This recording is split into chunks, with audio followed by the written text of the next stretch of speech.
Hey, baby, turn that down for me a little bit. Just a little bit, just a couple clicks.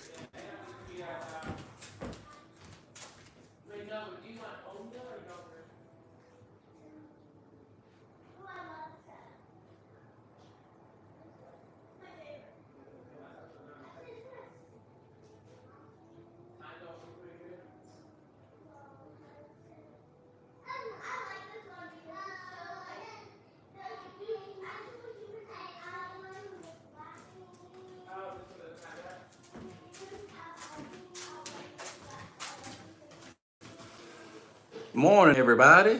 Morning, Danny. Morning, Bless. Good morning, y'all. Today is another day. Another beautiful day.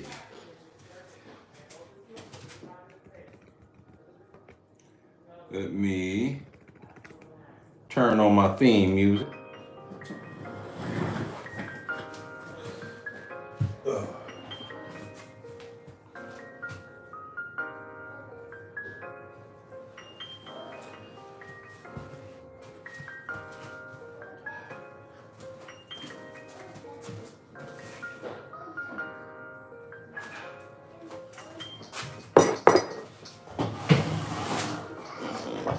Oh, morning, y'all.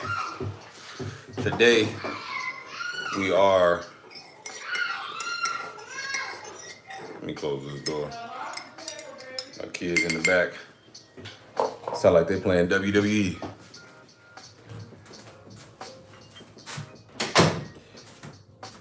Woo wee! Happy Tuesday, y'all. Sipping a little green tea. Usually I like to wake up in the morning and get a little bit of caffeine. We don't got no coffee right now. I need to go to the store and go get some. But right now I'll still use this green tea. Oh man, a little caffeine. Probably be sipping on this throughout the workout, honestly. Woo, morning. It's going all right. It's going all right, Jaylan. We're gonna get this back workout in. Go try to be efficient with the time. But I'm feeling good. Ironically enough, man, everybody in the crib right now is kind of dealing with a little bug. My wife hasn't been feeling well. She's feeling a little bit better today. And my kids, my oldest hasn't been feeling well. She had to miss school a couple of days. So, you know, I feel like weights have been kind of keeping me. Yesterday, y'all know I wasn't feeling the best. But I came in this weight room, I kept lifting, and I started to feel better as the day went on. So I'm gonna keep to it, man. I'm gonna keep to it. Sipping on my green tea. Yesterday, when I noticed my throat, you kind of notice when you're starting to get sick, right? That your throat starts getting a little scratchy. I noticed my throat started getting scratchy. I immediately hydrate, right? Water, you know what I'm saying? My teas, trying to get some salt, some electrolytes. So, I was tired last night. I made sure I got some, decent rest. Was able to sleep in my bed. I'm feeling good today. I'm feeling okay. You know what I'm saying? A little tired, but way better than yesterday. Thank you. Thank you, Bless. I appreciate that. Yeah, my youngest yesterday, man, you know how kids be. But as I said, y'all, we doing back today. So how we gonna do it?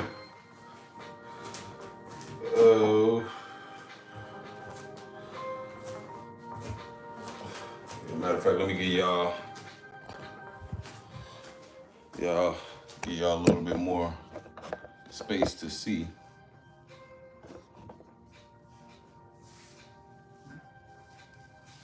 Yeah, man, I think this beard is about as long as this beard gonna grow, bro. I don't know if I like this, y'all. I gotta shave this off, get to, you know what I'm saying? Hide my chin. All right, here we go. I'm gonna go ultimate back.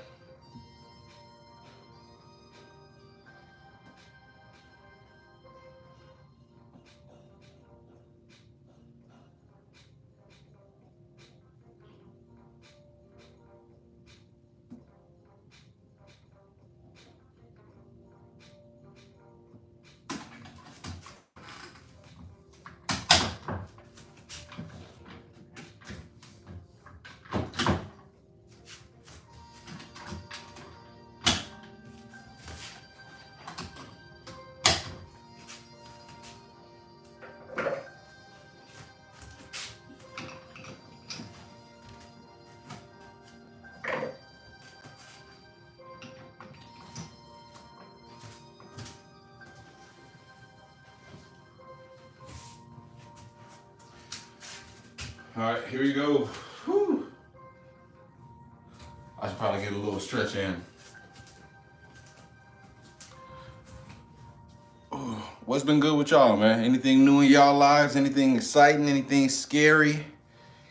Anything you're looking forward to? Any Christmas plans y'all want to share? You know what I'm saying? Enough about me. Let's hear about you.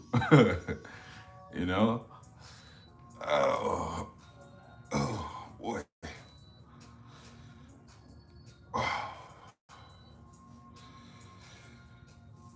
David Todd Singleton says hot. Okay. Well, actually, it's not too hot out here in the Dallas-Fort Worth area. It's about 71 degrees. But tune in later for the week's forecast. Ooh. Ooh, I'll tell you what. Maybe a little moisturizing, oil infused for the beard. Yeah, dude, it is looking a little dry. Literally trying to lay low today, honestly. Got Christmas gift done except for a couple of things. Yeah, we still need to go grocery shopping. We still need to go grocery shopping. Or not grocery shopping, Christmas shopping. Shit, same thing. It's still coming out the account either way. Yeah, but that's good that you got it already done. I know we gonna run into the territory where, you know, if it's some hot items, we might run low on stock for some of them. I don't think our kids want anything like trending or hype right now. Take this drive back to to Florida. Woo! 17 hours. Where you at? Where you up? You come from up north? Labas, Kazakhstan?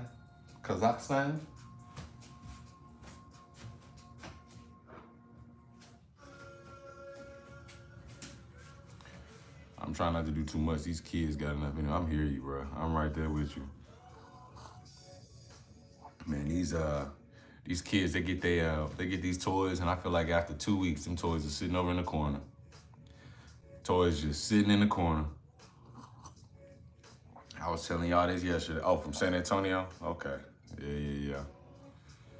Sheesh. Damn, that's 72 hours, huh? Or 17 hours, huh? I guess it is, because New Orleans, that's about an 8-hour. And then you got to go down south. Oh, I don't know. I like a good road trip, though. Good little family road trip. It's just you by yourself, ELC? But yeah, Jaylan, man, these kids, they got so many toys. You buy them on Christmas, and then by God dang New Year's, they coming up to you telling you they bored. And then we've been really good about Christmas, man, for our kids. I mean, we've given them, you know, they come up with a list, and we do like a family registry, and, you know, for the most part, the kids get everything they want for Christmas. And still, they be talking about they bored, dog. It's crazy. What's good, Shanice? Morning. Top of the morning. Huh. Morning. What am I eating for breakfast? Man, I'm always eating eggs, bro. Some eggs, bro. I'm eating hearty after these weights lately. I treat it like I'm bulking right now, bro. I ain't gonna lie to you. Bro, what is happening?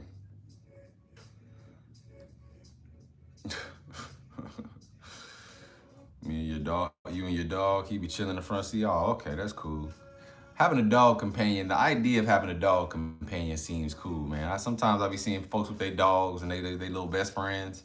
I be wanting a little dog best friend. But then I think about all the times I have had a dog, and you gotta wake up early, you gotta clean the shit, you gotta teach it not to shit in your house, not to shit on your couch, you know what I'm saying? Not to piss everywhere. It's like another child for real. And I think it would be worth it and rewarding to do all that training if I didn't have no kids. I ain't got no time right now, bro. I don't got no time right now. So, my favorite food, Tito, man, I ain't gonna lie to you. Being out in DFW, it's Tex-Mex, low key. if outside of soul food, you know what I'm saying? By soul food, I include all the food of my diaspora. I include, jerk chicken, you know what I'm saying? Plantain, rice and peas, um, collard greens, you know what I'm saying? Mac and cheese, like all that food. Aside from that, you gotta go Mexican, bro. Get you a good burrito, bruh. Some well-seasoned steak, well-seasoned chorizo. You know what I'm saying? Get you some of that tapatio, some good queso. Bro, you eat Mexican food all day, bruh. And that food how you food how you big too. I'm sitting sideways with ratchet on me. Stay strapped because I always keep the package on me. Tedward Evans, man. This ain't a smack DVD. I appreciate your bars though, brother. This ain't smack DVD, man. We're free now, man. We don't gotta carry the burner on us, man. Y'all see the trolls coming, man. They talking about reveal the BBC. It's funny. It always gets a little fruity in here, man. The internet, as much as people hate and be acting like they not allies of the LGBTQ and stuff, y'all people love the gay jokes, bro. They love to get that shit off, bro. Oh, the BBC. Oh. What the hell wrong with y'all, bro? It ain't even 10 o'clock. All right, here we go. Warm up set. Oh. Come on. Get it cracking.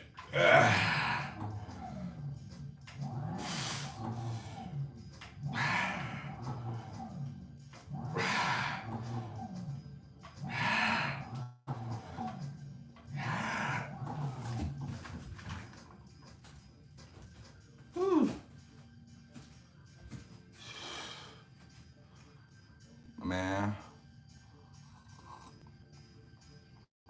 I'll tell you what, man. Lifting weights these days, bro. I swear, I don't even feel like I do it for goals no more, bro. I just feel like I do it like it's my daily PE class. Y'all remember PE from back in the day? You used to wake up, y'all used to go to school, and one of the first, little, what's the subjects that you had to go to PE. You had to do them jumping jacks. You had to stretch. Sometimes you had to run. And then you had to play the sport of the month. Just having that routine, bro, was so good for us, man. Then getting recess at the end of the day. I feel like that's all this is, man. Yeah, man. Astro, the tonal is the real deal, bro. Yeah, man, you don't got to preface your question, David. Just ask. Just ask, man.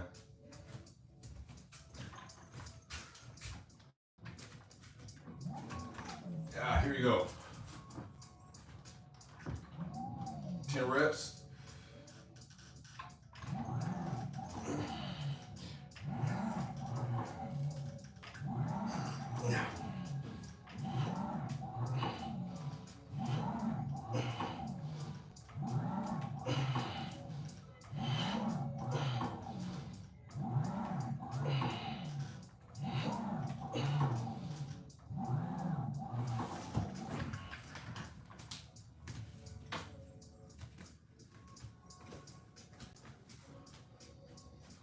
Morning, Miss Lady J.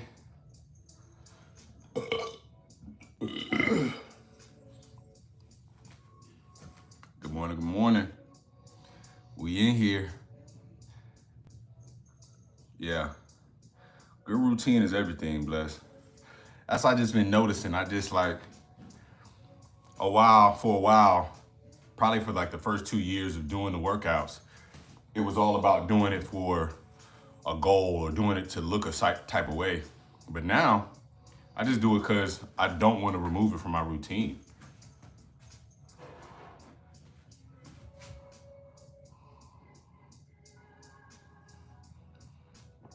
You know what I'm saying?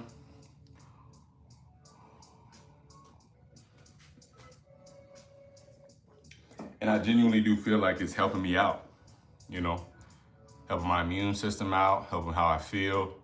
After I lift, I feel better throughout the day, I don't know.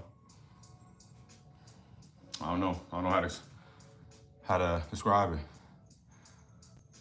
Yes, yes, yes. How your week going so far, Miss Lady? How your week been going so far? You got your Christmas shopping done? I've been asking. How everybody, if anybody got Christmas plans at the top of the hour, anybody got anything they looking forward to this week? Anything they scared of? Anything they apprehensive of? I know you still got your test coming up. Let me go do this set while y'all answer.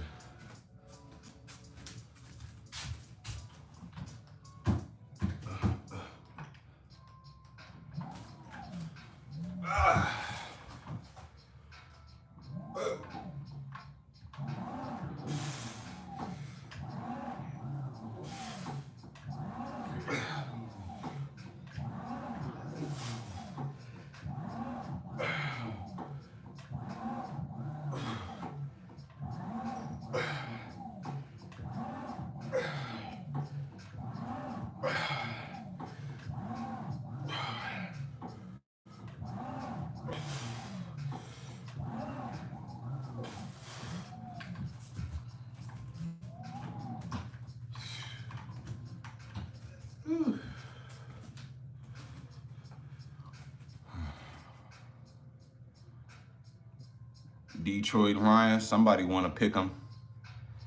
Sounds like Jack, you won your pick 'em.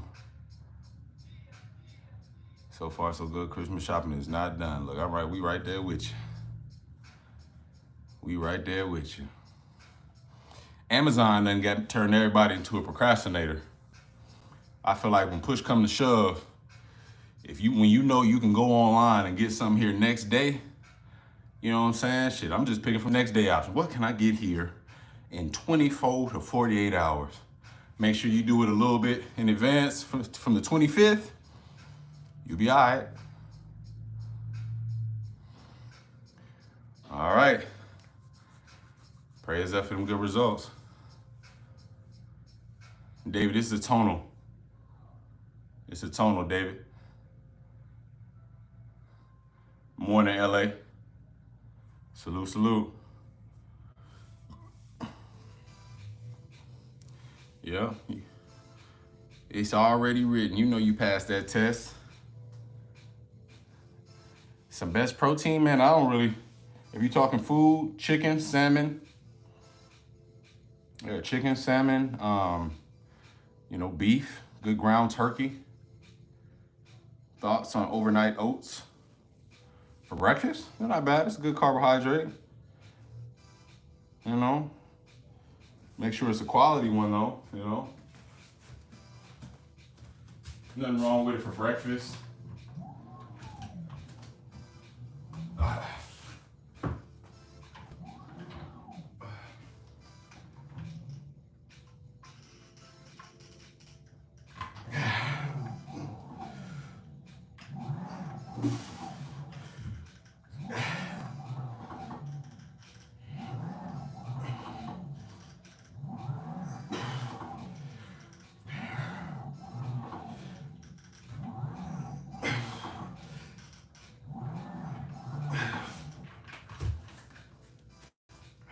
Boy.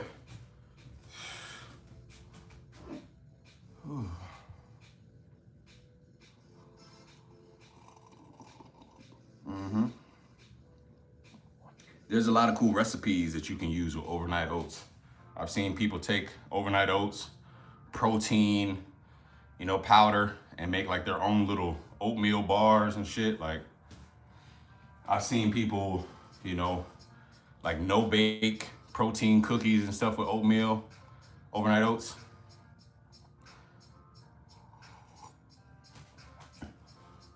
One thing I love about oats is that they're really filling. Really, really filling. And they tend to be, I won't say that they're high in calories, pretty moderate in calories. Carbs are really, really important, a really, really important energy source, especially when you're doing things like HIIT and weight training. Just depends on what your goals are,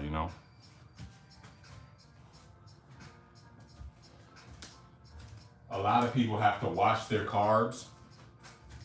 There's like a huge misconception that carbs are bad. The main reason why carbs can be a little tricky for some people is because people oftentimes aren't actually burning their carbs. A lot of people are eating and sort of working sedentary jobs where they're sitting down. They don't have a program that causes them to work 30 minutes to an hour a day. They're not weight training. So that energy isn't really being utilized, right?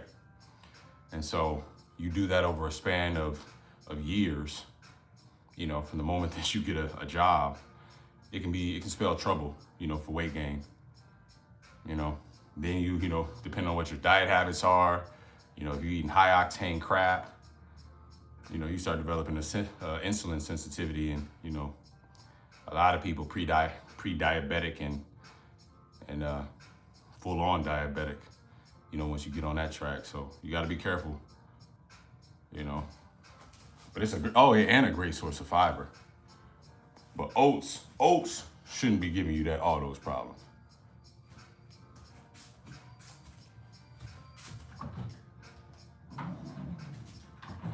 All right, here we go.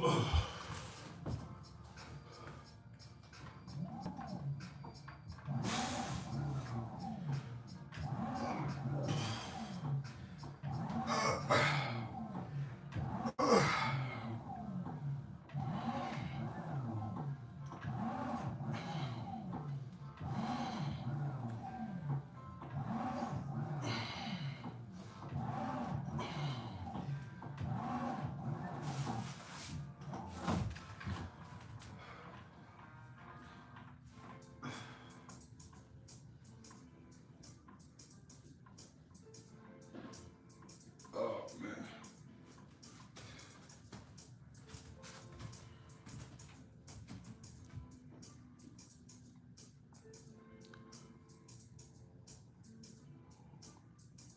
What up, Latonio?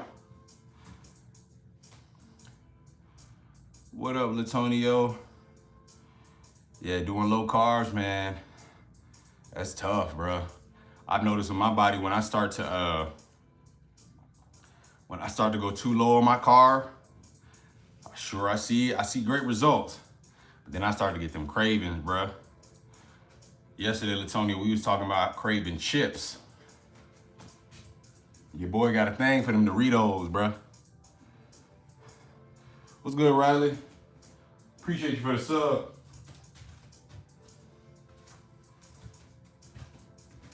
I know I brought chopstick up here. On it later, I guess. Bro, get those protein chips or puff. Man, them things, I tasted those things, bruh. Some of them things be nasty as hell.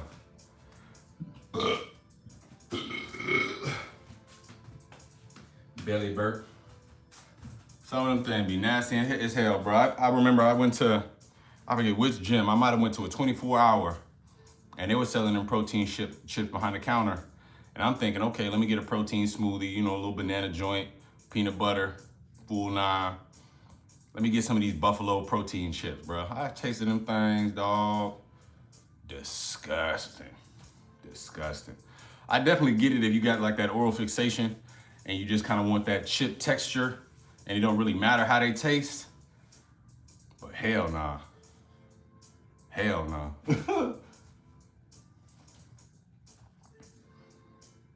Yeah, them cravings are crazy. What up, Dream? The Dream said, I'm still recovering from that cheesecake. Hey, bro, I'm still recovering from that sweet potato pie.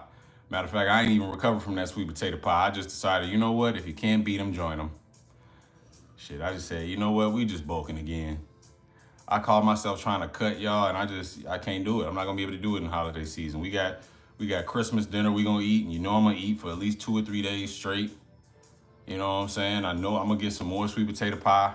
And I just sort of did the experiment, bro. I was as disciplined as I possibly could be those 3 days on Thanksgiving. And I still probably put on, you know, we'll say about 5 to 6 pounds just because of the type of food that I was eating. And I was only eating like one big plate. You know, I was having a light meals outside of the actual dinner. Then you end up the next day, you wake up, you had the stuff for breakfast. Then you say, you know what, let me get another plate. I'll get another plate, shit. I'll eat 2 plates. Man, 2 plates, you stuff for the rest of the day. then you get hungry at the end of the night, call yourself getting a little protein shake to try to kind of balance things off. It's tough, bro. So I just decided, you know what? We just gonna bulk. We just gonna bulk. And it's cool, man. I'm kind of happy with the bulk right now because I'm strong right now too. Maxing out that 200. We maxed out the tonal on bench press, and that shit was easy, bro. I wasn't feeling too good that morning, and that was pretty easy. Did about 3 sets of 10, the highest weight that you can do on tonal, which if you follow tonal's calculations, equates to about 240 pounds that we was kind of just moving around fairly easily. 3 sets of 10. So, nah, I ain't gonna do that. That looked like one of them names where I say some wild shit. That looked like one of them names. Yeah, no, I hear you, Latonio. You got that gizzle. You gotta get that gizzle up out of there. Yeah. I feel like just naturally lifting and just sort of moderating your calories a bit more will kind of naturally get that to go away without really having to do too much of a crazy reduction.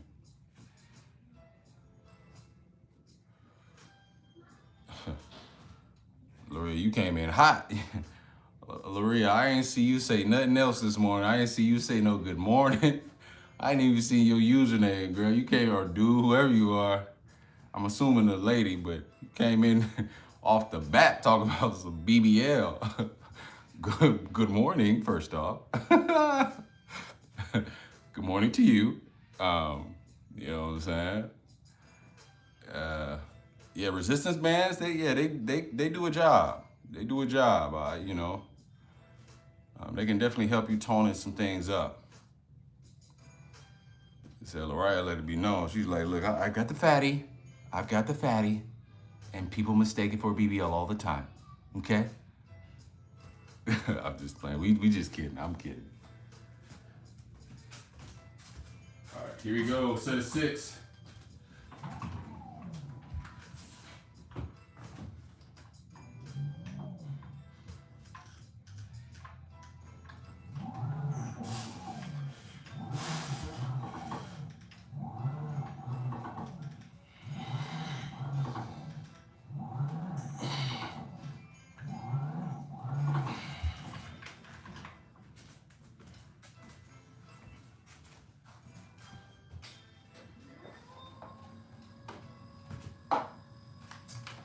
Just in case anyone was wondering, I've got a fatty. People mistake for BBL all the time. Oh, my name, I'm sorry. Yeah.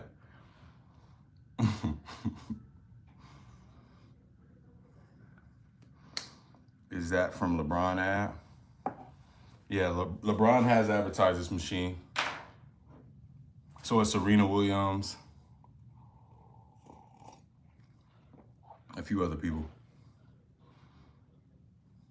No, I'm just kidding, Laura. I'm just joshing with you. What is in your obby though?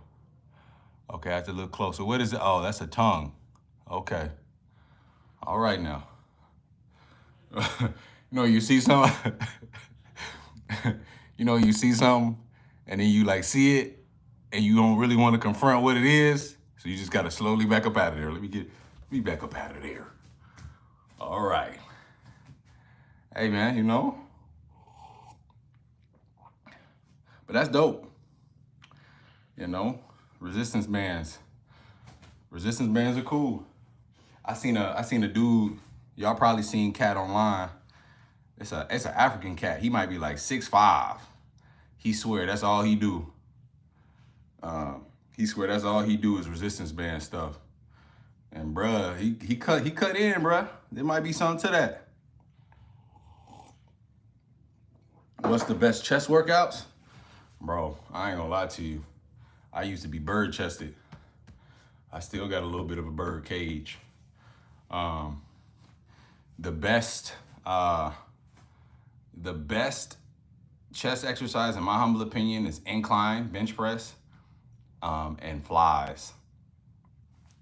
When you get flies, they really help you emphasize getting that good squeeze, right? You know, kind of help you with your middle chest. And then when you're getting those inclines, it's really helping you with that upper chest. A lot of us, most of us don't have a super hard time, you know what I'm saying, building the bottom area of our chest. A lot of us, you know, we just kind of naturally develop that. At least for me, that was the case. I couldn't get like an upper chest where I got that upper shelf. And the best thing for me was to do incline bench press. In fact, if you focus on incline bench press will help you with your flat bench. Flat bench will be easy. I got to a space where I was able to do 225, you know, for reps on incline bench press. And then when I finally went back to doing flat bench, I was throwing weight around. It was, oh shit, oh, come on back. It was wild. You know what I'm saying? All right, so Tobias, y'all on that shit today, boy. y'all wilding again. It's always got to go to the Diddy route. It's always got to go Diddy. Oh. Hey.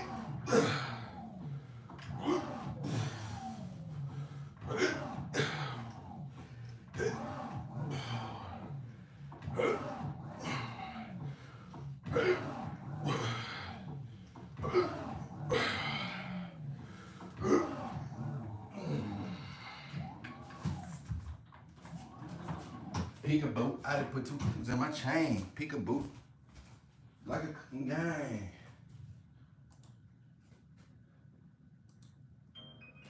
What they talking about? They talking about that? What they talking about? They talking about that? What they talking about? They talking about that? Huh? They talking about that?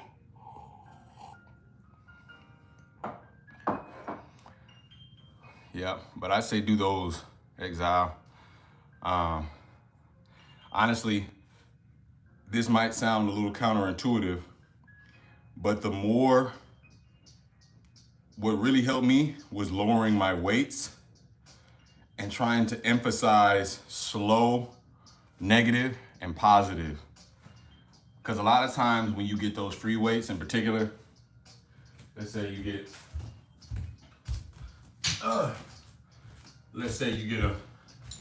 get a pile, let's say these are your dumbbells, right? I'll say you hit Miss Lady. Say this is you up under the bench, right? A lot of times when we be up under that bench, we be trying to jerk that weight. You hear how that weight does that? In the gym, a lot of men think when we lifting, this means we doing big shit. You know what I'm saying? We rattling them weights. You know what I'm saying? That just shows that control that we have, right? But a lot of times when you're doing shit like this isn't actually allowing you to emphasize and squeeze the muscle that you need to be squeezing, right? So a lot of times, the best thing that you can do to develop is to actually slow that movement down, emphasize a good squeeze, slow down the negative, right? Emphasize a decent stretch, and repeat with all the workouts that you do. And you want to get to a space where you can identify what your actual work weights are with that cadence. 3 up, 3 down, 3 up, 3 down. No different than pull-ups, right? You ever seen somebody do pull-ups and they never lock all the way out, right? They just kind of like, they just trying to crank them out as fast as they can because they know if they go slow, they can really only do 5. When you do your pull-ups, you want to do your pull-ups, get it all the way in, slow descent, full hang, pull back up, full descent, full hang, pull back up, right? What's good, D? Oh, it's all good, brother. It's all good. We're glad to see you, man. Let me explain this to Exile real quick. But so you want to really emphasize slow and controlled movements, Exile. So when you, like, let's say for instance, when you're doing your flies, when you come in, when you're pulling that weight in, you want to get a good squeeze, right? Get a good stretch. But you want it to take about 2 to 3 seconds between the positive and the negative. You do that, get you a couple sets of that. You know what I'm saying? Maybe add in some supersets, some complementary muscle groups, bruh. Chest have no choice but to develop. Make sure you get your protein in. Yeah, D, it's all good. We knew you were here yesterday, brother, but I figured you was working, getting something done, bruh. No pressure to pull up, man, but when you do, we appreciate you. We've been asking everybody, D, you got your Christmas shopping done yet? Oh shit, y'all talking football now. I ain't gonna lie, man. I'm happy for Russell Wilson.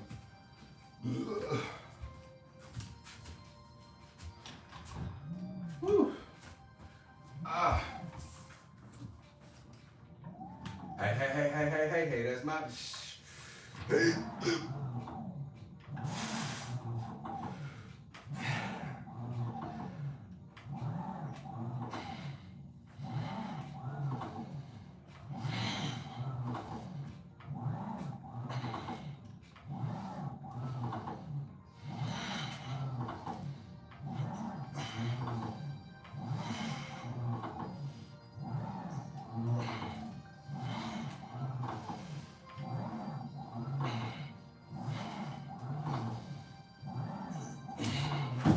Sheesh.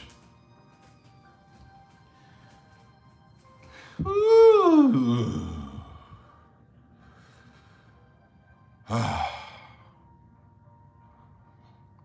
No toilet for that. Can't have him.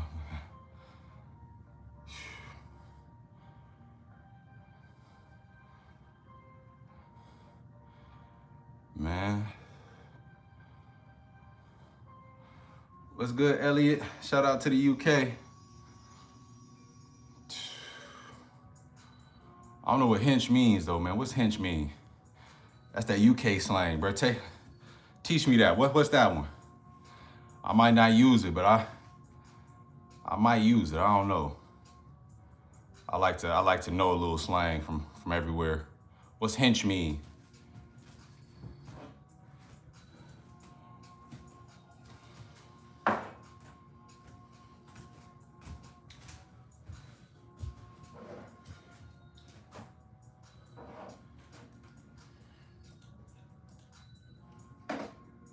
Hey,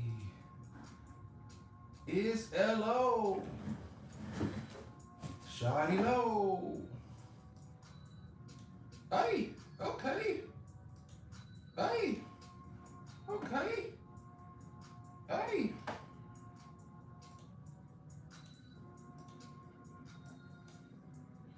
Wow.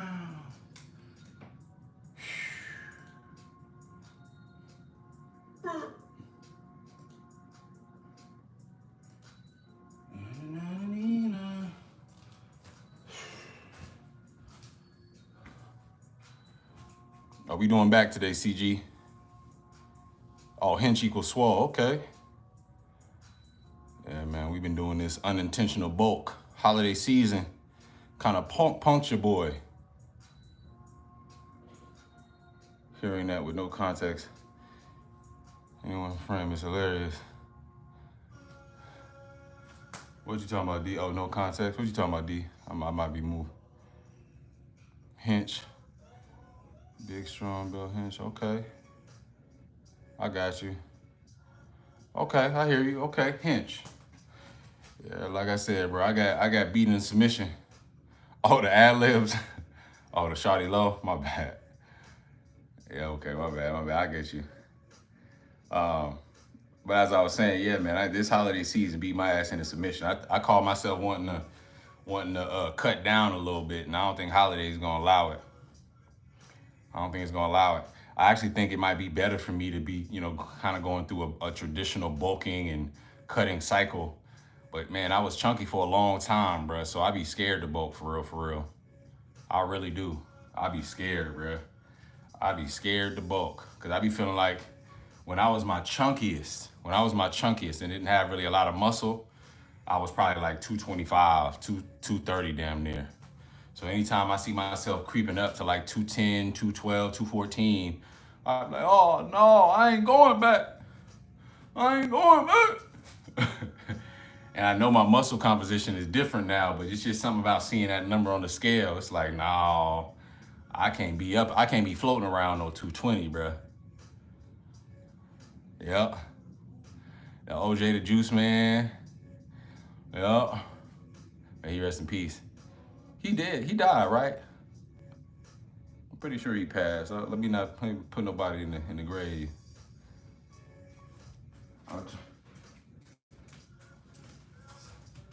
Is OJ gone or is it Shawty Low? Somebody gone. It's either Shawty Low. I might be having them confused. Bro. I'm tripping. Let me go ahead and get a 16-piece mob. 16-piece mob. Yeah.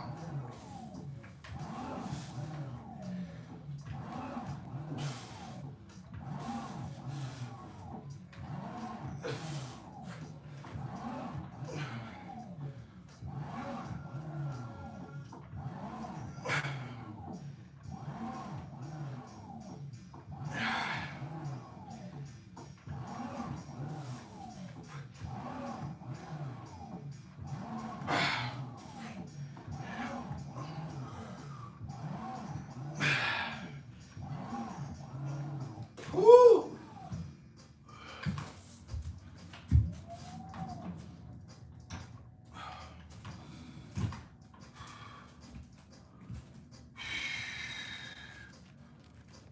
That was Shorty. Okay. So I got him confused. I knew Shawty Lowe's. I knew one of them was gone, bro. I think I might, and that's why I second guessed myself. Cause I think I might have saw OJ the Juice Man in an interview with the 85 South show not long ago.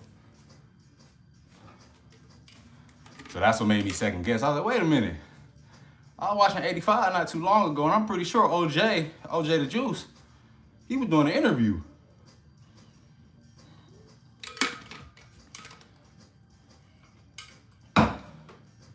I'll be tripping. My bad.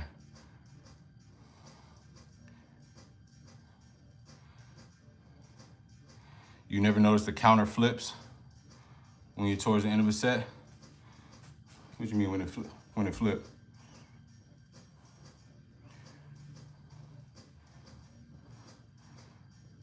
Counter flips. This right here.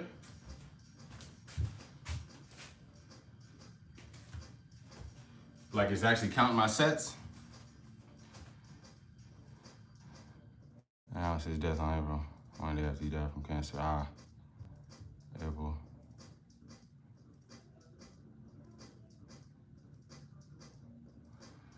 Yeah, Elliot, no, we talking about OJ the Juice Man. You talking about OJ Simpson. OJ the Juice Man is a rapper. Yeah, we talking about OJ the Juice Man, but it's all good, man. Look, it's all good though. Coming from the UK, man. That's an honest mistake. You ever heard of OJ the Juice Man? I guess it is, because they call it could be confusing because they did call OJ Simpson Juice as well. But OJ the Juice Man is a rapper from the A. I'm pretty sure he's from the A. Orenthal James is a football player who dominated at USC.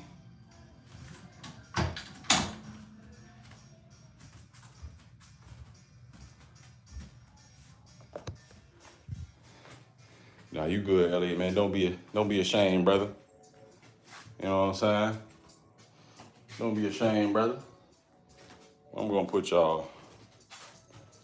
Guess I put y'all right here, bro. Put y'all right there, bro.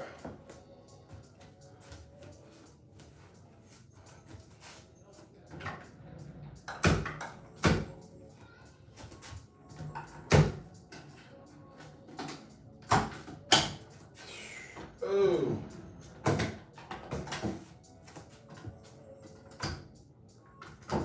I'm in.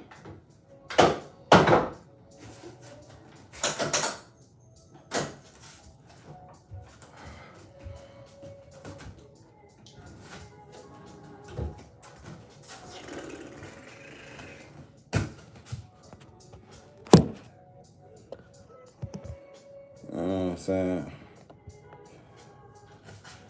Oh yeah. OJ was him.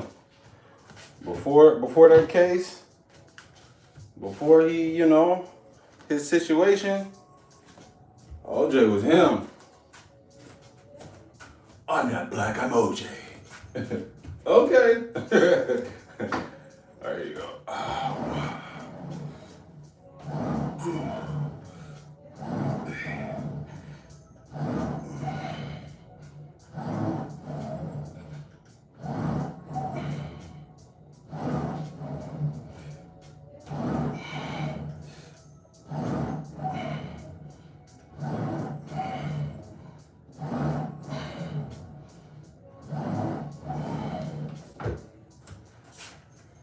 All right.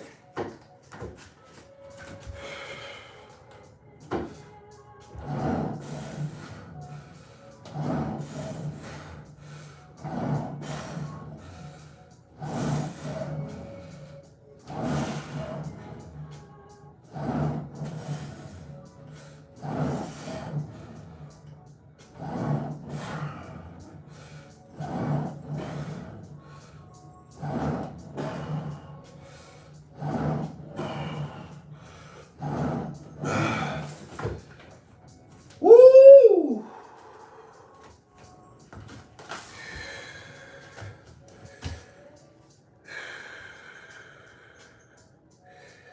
Yeah, OJ was tripping when he said that, huh?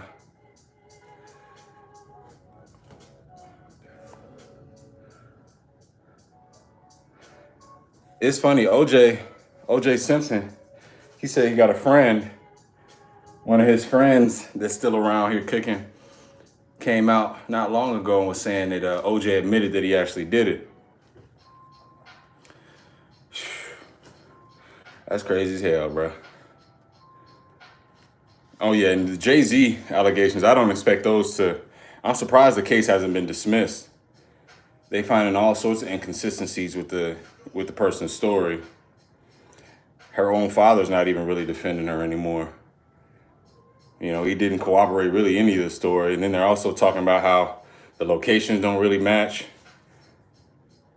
I mean, but you kind of knew how this was gonna go, because Roger Goodell from the NFL actually came out with and sent a statement out of support for Jay-Z. Damn sure didn't treat this like anybody else, any other celebrity. Whoo! Thoughts on the community coming for Travis Hunter and his girl? Yeah, I think for one, it's unfortunate. I think I'll just start off by saying it's unfortunate. I'll give you the easy answer. The reason I just go there first is because I think that social media and just everyone being so accustomed to providing input where it doesn't necessarily need to be has become all too common. I think we're losing sensitivity in that regard. Like, we don't really care because we kind of expect people that are in the public light to accept the norms of engagement and the terms of engagement, when you are a public figure. I think that we're forgetting that these are like children, kind of. Like Travis Hunter, I don't know how old Travis Hunter is, but I know he is, probably in his early 20s, if he's 21 right now. Still a child, man. That little girl's still a child. And, when you're talking about the internet and being subjected to all the vitriol the internet has, it's very tough. That being said, I do think that they both need to work on sharing a little bit less, especially with their, clearly these are things that are bothering them and impacting them. I think everyone chiming in, I look at that twofold, right? Because I think Black people, we have a very sensitive history with seeing our best and most elite men either get finessed or tricked out of their position in some way. And we've seen it so many times. It creates a very easy narrative for people to spin. So when they see this man when they see this, black man with very strong black features, and they see this, this mixed girl, mixed Latina girl, mixed black and Latina girl, say things like, I wasn't interested in him at first, and he used to wait outside at the parties for me. He used to let me party all night and wait outside the party, and so he could drive me home. When you see the things and the antics, people create their own narratives because of the sensitivity and the history of black people black men specifically being taken advantage of. And I believe that some of it is genuine. Some people genuinely just don't want to see him crash out like that. But I think it is a step out of bounds. And I just think overall, it's a negative culmination of things, right?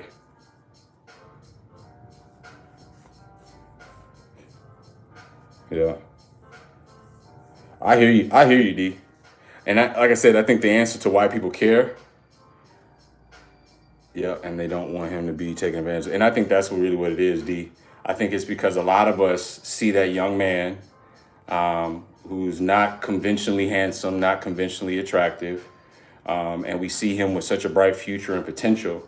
And I think people see and at least feel that, the girl that he's with may not really be fully aligned or fully devoted to him in a way that people believe they should be. Now, that's where I think is the overstepping.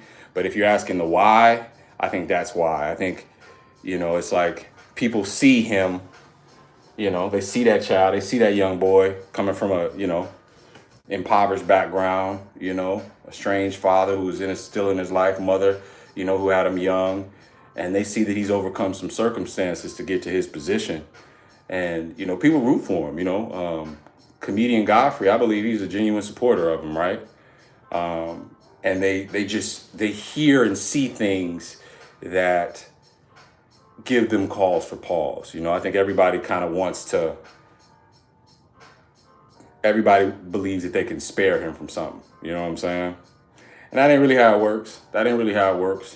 But you also got to remember, we just kind of watched Jonathan Majors.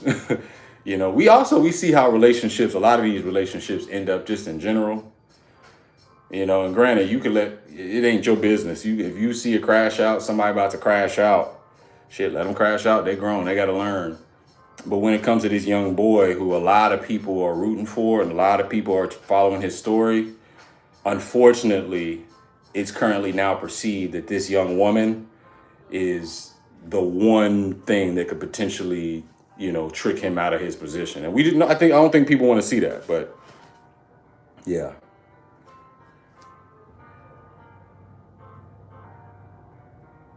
Boy, y'all crazy.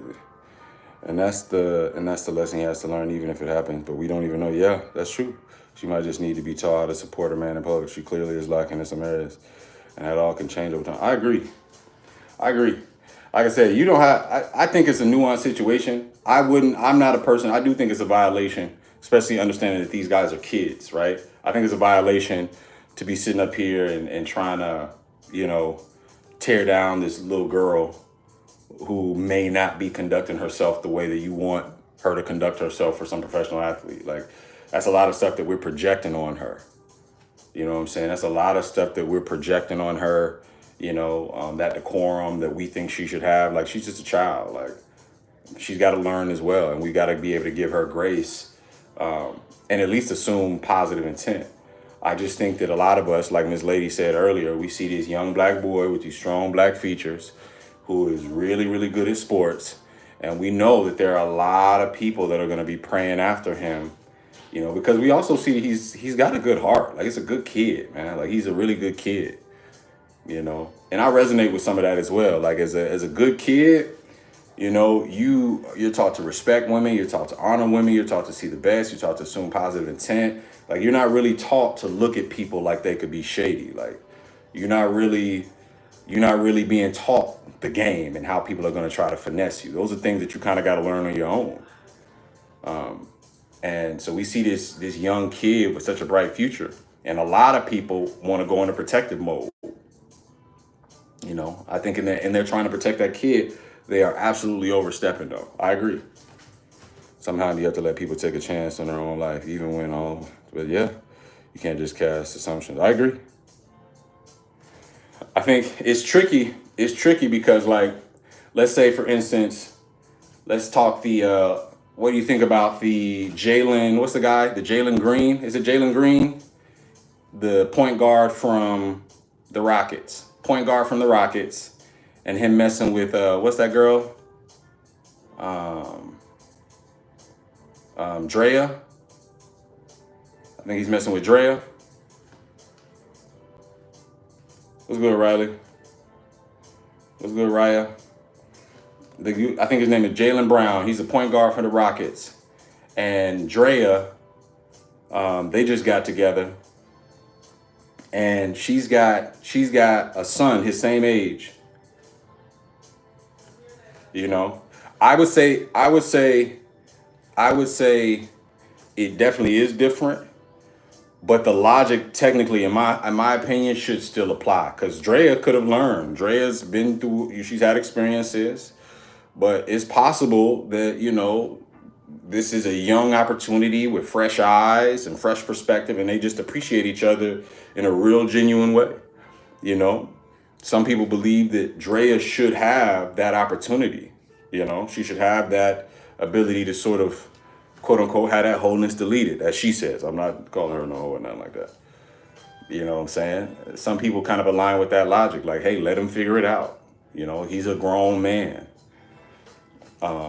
And of course, you got people, who are seeing these relationships because these relationships are for public consumption, and they're consuming them, and then they're letting you know if they like how the dish tastes. Um, you know, and I agree.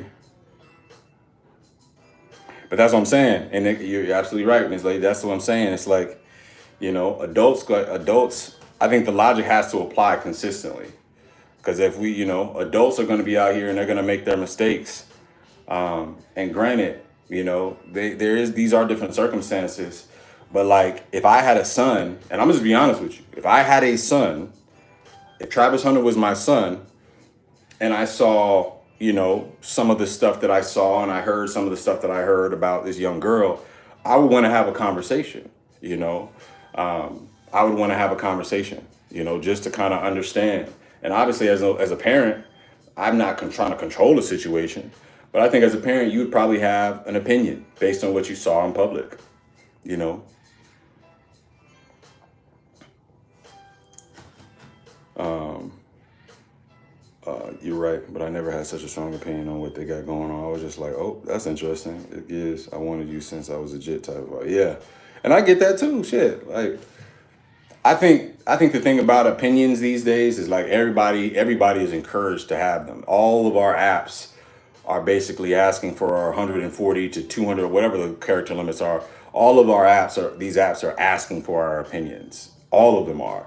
Like literally they're cultivating, what reality is based on these opinions, the trends based on these opinions, what's being tagged. So unfortunately, that's just become a part of the territory with social media.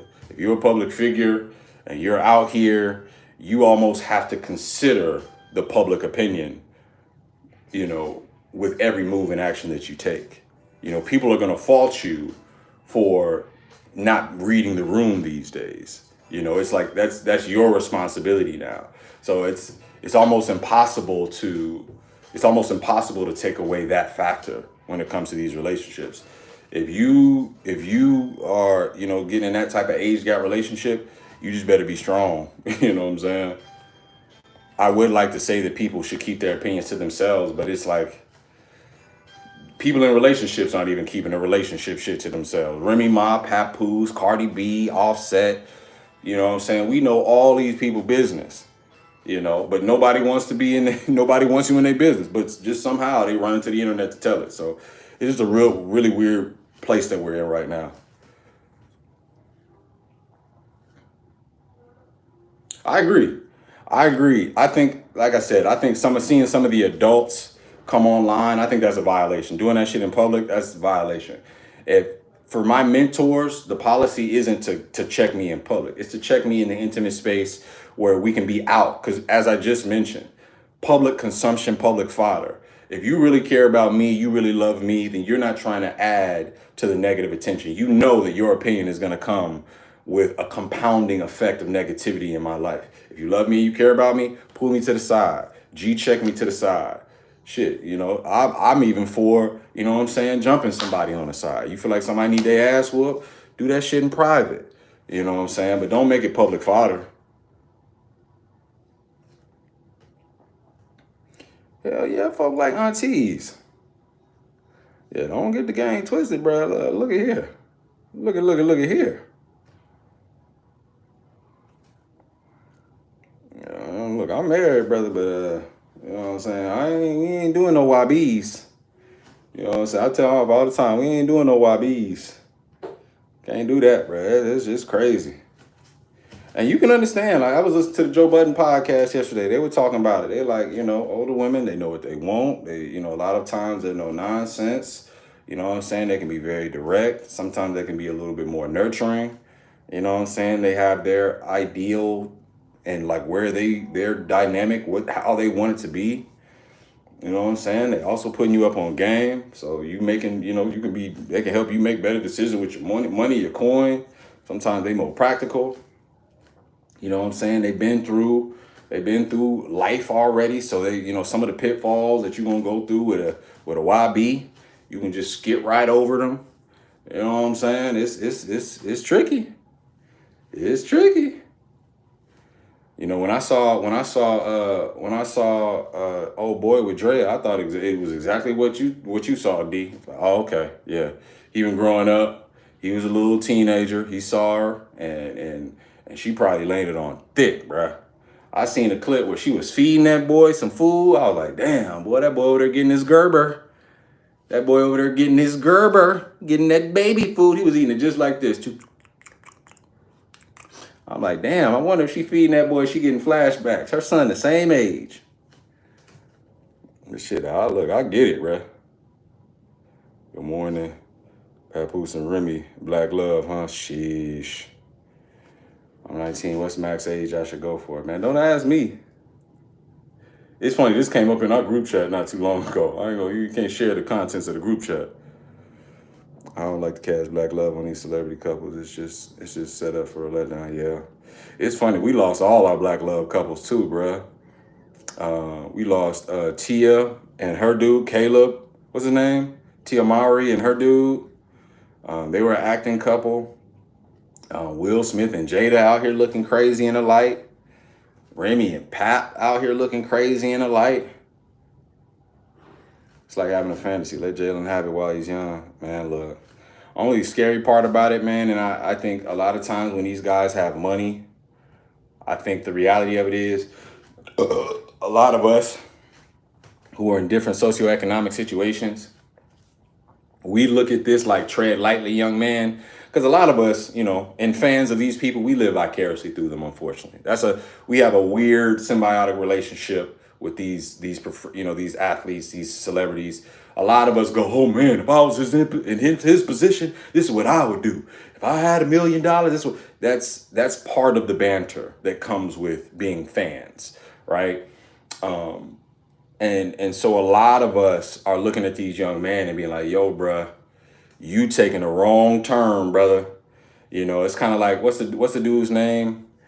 What's the dude? Cheetah, the dude from he's in Miami right now. His name is Cheetah, and he's a receiver. I forget his name, bro. I'm forgetting name. I'm getting old as hell, bro. But the man got like goddamn 10 kids. He got like a whole harem.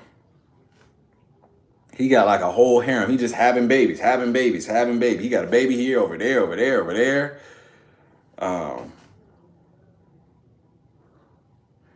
He got babies here, babies there.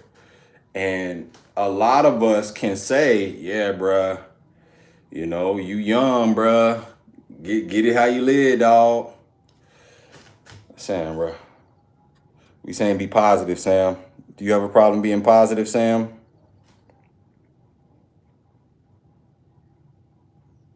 Y'all got a problem?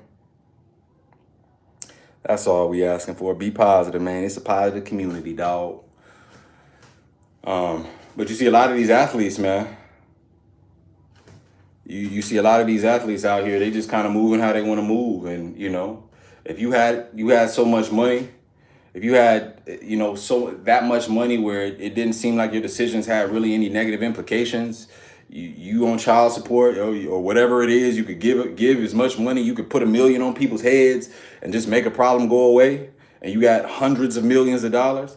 Some people look at problems differently. Reality changes for those people, but for us who don't got that money, or don't have that same circumstance, a lot of times we look at it like, yo, fam, like, do this differently, invest here. But it's hard to relate, bruh.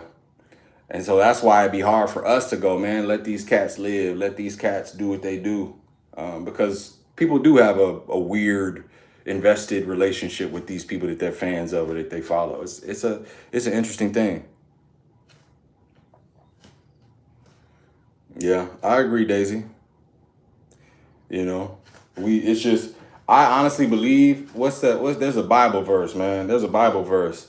He was like, it's easy to, and y'all gonna have to complete the Bible verse for me, man. He's like, it's easy to ride a camel through the eye of a needle than for a wealthy man to get into the gates of heaven.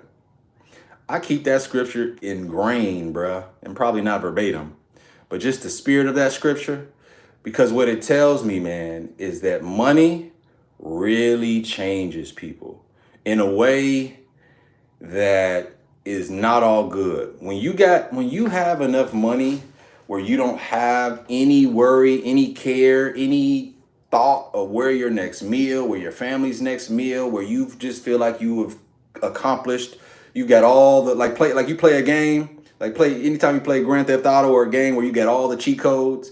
I feel like that's what money is. It's like the unlimited, untapped, game coins. When you've got all that taken care of, it can be very difficult for you to live with the same conventions and morals as everybody else. When you look at a lot of these men on these Epstein lists, the Diddy folks, the R. Kelly folks, I think people really get to a space where they feel like they make enough money where morality doesn't matter to them. Like morality, why do they have to have morality? Why do they have to maintain? It's like a lot of times people are doing things these days out of fear of, minimizing their earning potential or fear of judgment from people. When you have billions or millions or multi-millions or hundreds of millions of dollars, it could be a little bit more difficult for you to care about people's opinions who have less money than you. It could be a little bit more difficult for you to be like, I'm gonna do the right thing. Well, the right thing to who? The life is figured out. And I think that's an unfortunate turn that happens with some people that aren't grounded when they get money. They start starving for the power, man. It's for some reason, man. For some reason, everybody that gets past $100 billion, everybody that gets past $10 million, it seems like they want a freaky little orgy, man. It seems like everybody get 100 million. As soon as you get $100 million, it sounds like you just want an orgy. Does the orgy come with $100 million? Does the orgy come with $100 million? As soon as you get 100 million, everybody like, you know what? I think I've earned an orgy. I think I want at least 10 bitches. And I want them all in this huge bed with baby oil. What is it about money that causes people to just... It's weird, bro. Like, you see what happened to Kanye. Kanye started off with a little backpack. You know what I'm saying? He started out, you follow his music. There were specific girls he wanted. Kanye got $1 million, $1 billion damn near after Yeezys. Kanye walking around trying to, bruh, what you doing, Kanye? I don't believe money is the root. I think it reveals the person's true intent. That's possible.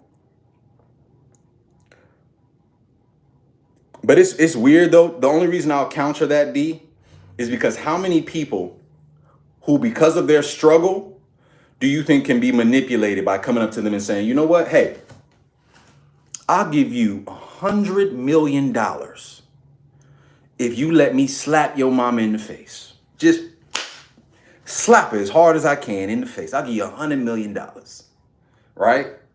I would consider that a moral dilemma, right? That goes against the codes of who I am.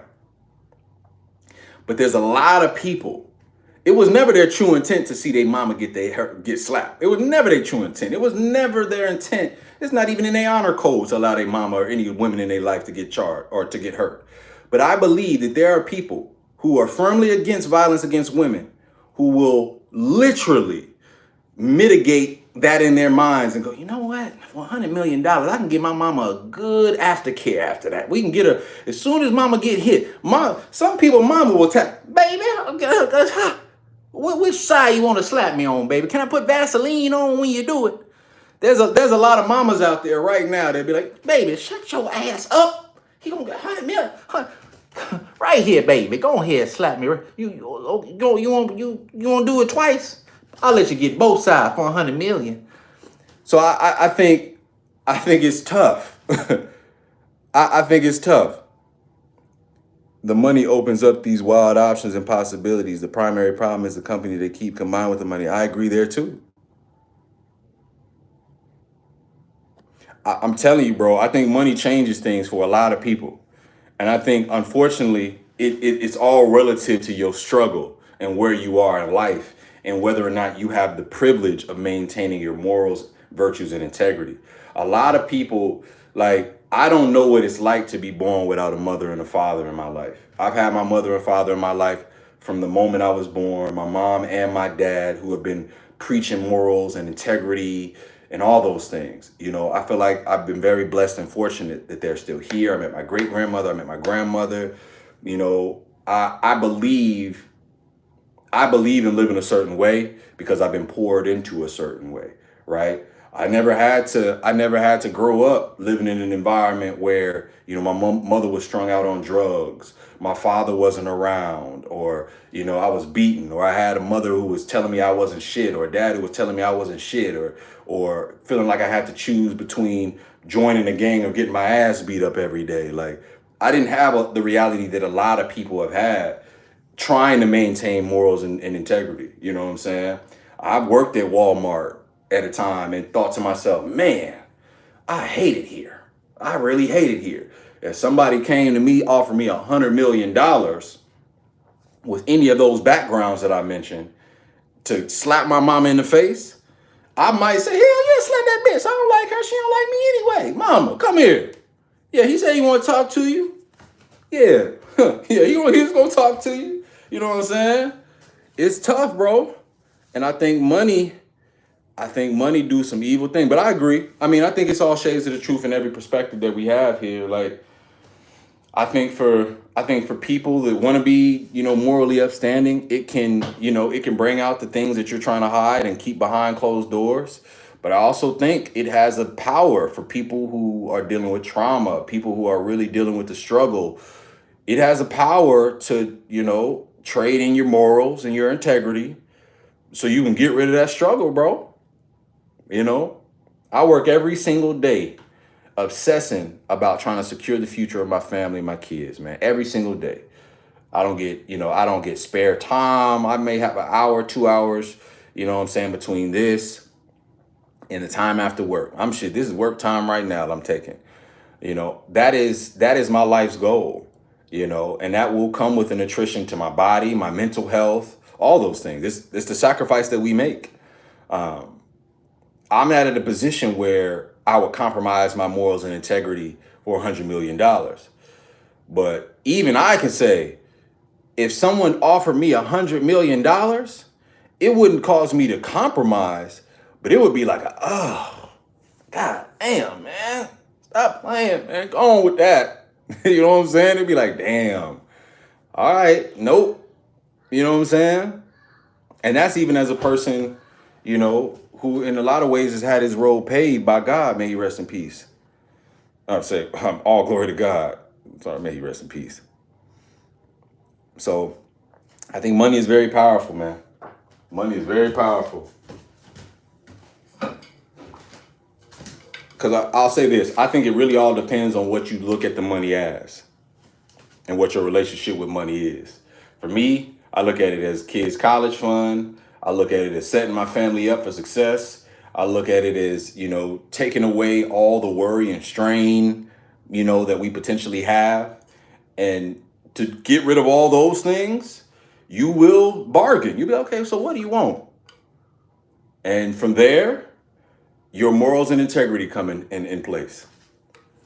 And again, where your morals and integrity are, I think it just all is a direct correlation to how much struggle and adversity you've had to go through. I'm just blessed my children are grown adults and have good vibes or good values. Yep. I agree. Millennials, we out here getting our asses kicked. We out here getting our asses kicked, y'all. I feel like all the sitcoms told us that life would be, would I cut off one of my pinky toes for 100 mil? I don't know. I don't know. It would depend. A pinky toe? Cause that'll mess up your balance. You know what I'm saying? That'll mess up your, you know what I'm saying? Your equilibrium be off. I don't know. Only reason I second guess. Only reason I second guess that is because it aligns with my values of sacrificing for my family, right? So if somebody said, "Hey, bro, cut your pinky toe off and your family gonna be straight," to me that directly aligns with a virtue. It's like, oh, okay, well, it's like going to war. Sure, I'll go to war to secure my family's future. You know, sure, cut my pinky toe off. That mean my family's straight for good for life? Sure, you know. Say thanks again for the lock advice. My hair has come a long way since the first wash. Hey, man, I'm glad I could help, Dino. You said for 100 mil, you can buy me a new Hey, I hear you. Yeah, it ain't no resounding yes. It ain't no resounding yes, but it ain't no resounding no either. I would think about it. I'd be like, you know, Deion Sanders is doing okay without his toes. Nope, you can't sew it. I don't think you can sew it back on. That's cheating. You just got to keep the one toe. I mean, you probably be all right. The only thing about them scenarios with somebody offering you $100 million, and I think it's my ego probably that would come into play, is that I would always, my bad, y'all. I would always hate for my ego to have to be potentially known, just even to that guy, as the pinky toe millionaire. Like, I like the idea of being able to get it on my own. You know what I'm saying? I like the idea of being able to get my million and say that I earned this and we earned this as a family the right way. And maybe that's just my ego. You know, because again, it will come down to my struggle. If I'm struggling, then my ego gonna have to get the hell up out the way. Shit, if depending on the situation, my mama might tell me, "Boy, you better give up that goddamn pinky toe. The hell wrong with you? A pinky toe? Shit. What you need your foot for? You don't need it for 100 million. He can have your whole foot, Kunta Kinte. What you need feet for when you got 100 million? You gotta sit your ass down when you get 100 million. Fuck wrong with you? Like, damn, mama, you serious, boy? What do you want to get him off? What, you gonna shoot it off? Or you gonna cut it off? Which one? We got a lot of options. You gonna let you go to sleep when you do it? Did you at least take the contract? Mama, I told him no. Boy, your ass stupid as hell.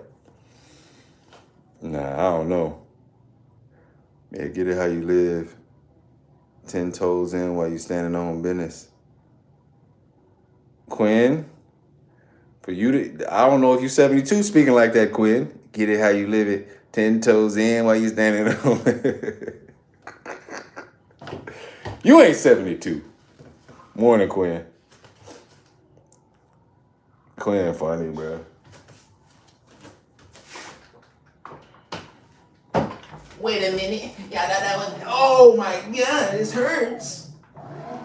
Oh.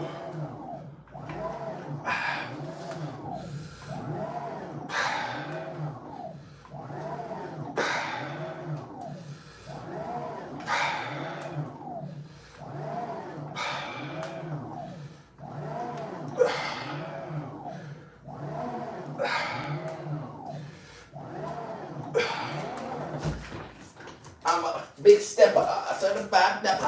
I'm a uber abba. Hubba uber abba. Huba abba eat it abba uber abba abba.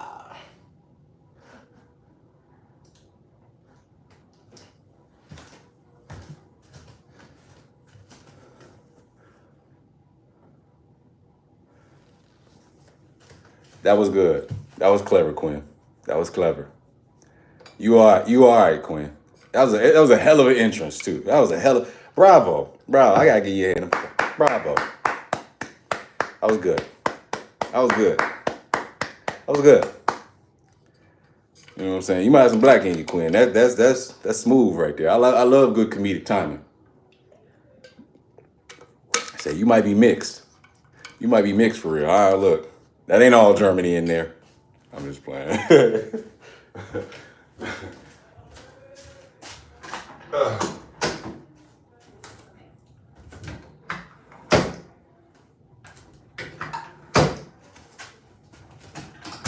Oh.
Name a celebrity for edit. Jonathan Majors.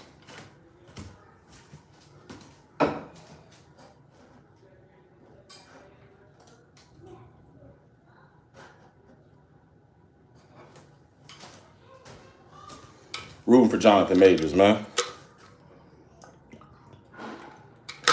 We want Kang back. I ain't gonna lie, man. I'm gonna tell y'all something that's been grinding my gears. We need to bring back the American black male lead.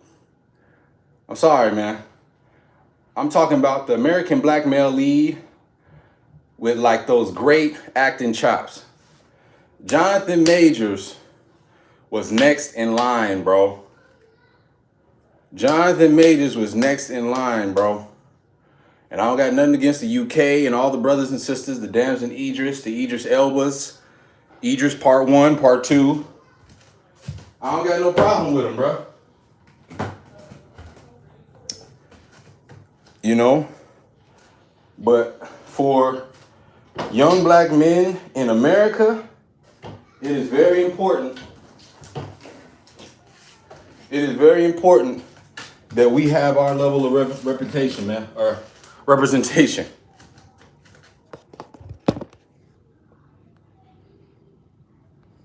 It is very important that we have that representation. I feel like over these last few years, every time we get like a promising black male lead from America, some craziness happens, bro. The last person I remember that had a lot of promise but ended up in scandal was a Nate Parker. And Nate Parker, man, that situation, he deserved to be canceled. He deserved to be canceled. Granted, what he did when he was young. I don't excuse it. I do not excuse it. You know, those types of individuals, you know what I'm saying? A lot of times you get the consequences that you get. You know? I do think that, you know, in Hollywood, they tend to not give black men the grace that they give white men. That maybe that's another story for another day. because we're still talking about people who are doing things that, is not good. In Nate Parker's instance, I think Nate Parker, he had an inappropriate relationship. He had an inappropriate relationship with a young girl, with another dude involved. And I think the young girl might have, I got to get this, I want to be clear on the story. I want to say allegedly because I'm not very clear on the story, but I believe the girl may have actually been either really intoxicated or potentially even unconscious, one of those two. But essentially, it was him and another individual who were intimate with this young girl.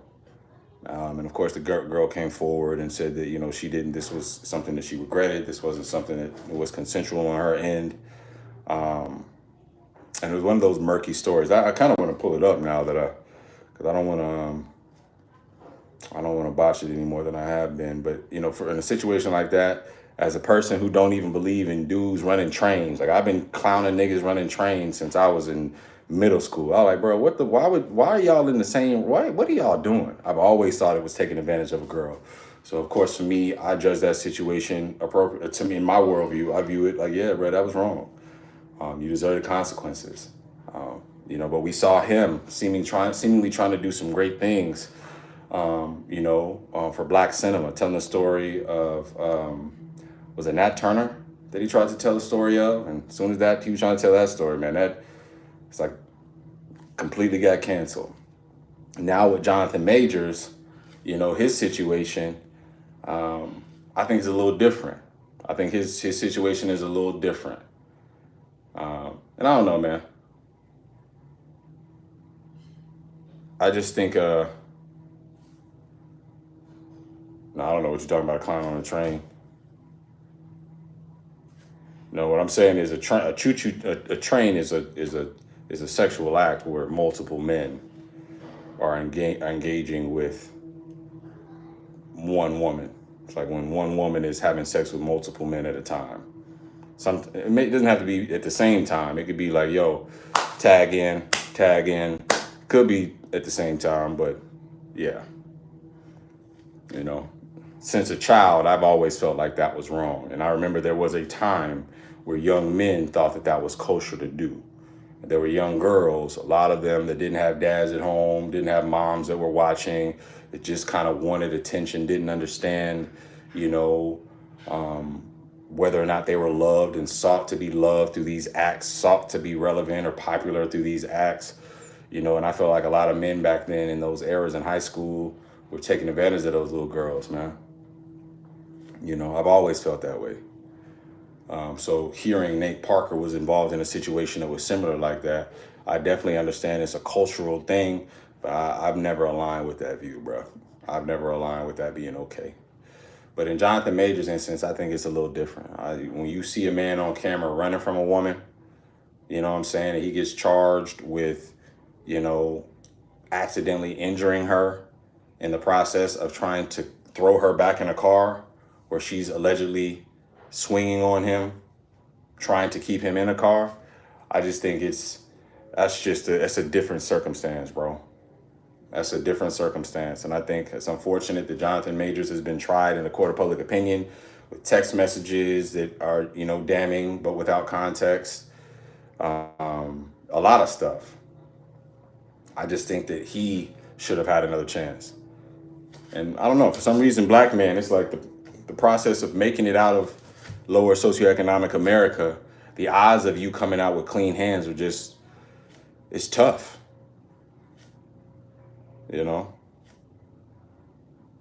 Speaking of trains, this OnlyFans model did 100 men in 14 hours and recently announced that it was going for the world record of 1,000 guys. Yeah, if that ain't no case in point that all money ain't good money, I don't know what is. That's terrible. And it's funny because I still look at that situation like, I look at that situation like, what's good, Daily? I look at that situation like, both are wrong in that situation. I definitely look at all 100 of those men are terrible. But, that young lady, that's a different level. That's a different level of, like, there's some trauma there, bro. Like, there's some real pain there. And it's like, and I'm not saying she's a victim per se, because she's making her own decisions. I just think that there are certain decisions that we should, like, not allow people to make. You know what I'm saying? Like, when, like, what? Like, nah, go ahead and comment on it, D. You got that blue wrench by your name for a reason. Nah, brother. You got to comment. You got to comment, man. You got to comment, D. What you think about it?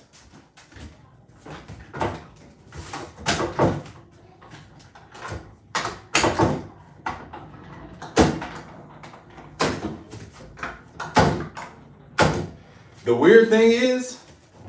weird thing is, like, in today's climate, they say not to slut shame.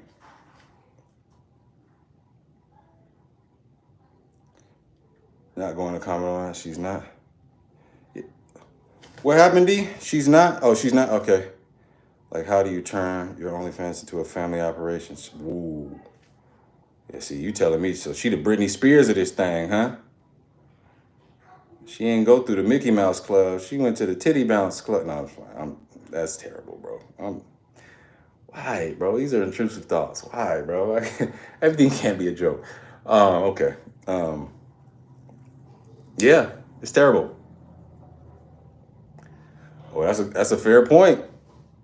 That's a fair point, Miss Lady. Kim Kardashian, bro. Kim Kardashian sell products better than Beyonce, and I don't know what her talent is. Her mom is her financial manager. She knows what's going on. So she really got her mama. Her mama really got her out here, ready to take 1,000 PPs. 1,000 PPs. 1,000 little Peter whackers, bro. Like, statistically, we know you're, like, guaranteed to have, like, some sort of STD, right? Like, you're guaranteeing yourself. Yo, D, D, you gonna get me to you gonna get me to the different section of our dialogue, man. Cause you sound like exactly how I be sounding with my wife when I go downstairs in between my little breaks. This on top of, you didn't even make testing mandatory. Like, what? I think, bro. Yeah, society is definitely on a downswing, bro. I think sexual promiscuity,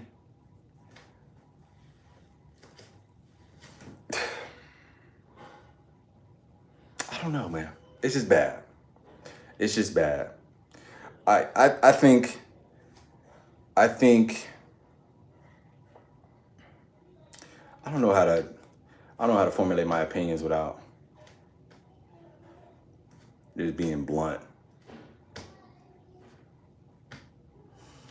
I don't know, bro. I'll just say it definitely reminds me of city of Sodom. You know, Sodom and Gomorrah, and just how a land gets so treacherous, a land gets so debaucherous that God just comes back and is like, you know what? You know how you got the Etch-a-Sketch and you just shake that shit real quick and everything gets erased? That's kind of how I feel like we on the brink of, bro. It just feels like this ain't right, bro. Give me a second.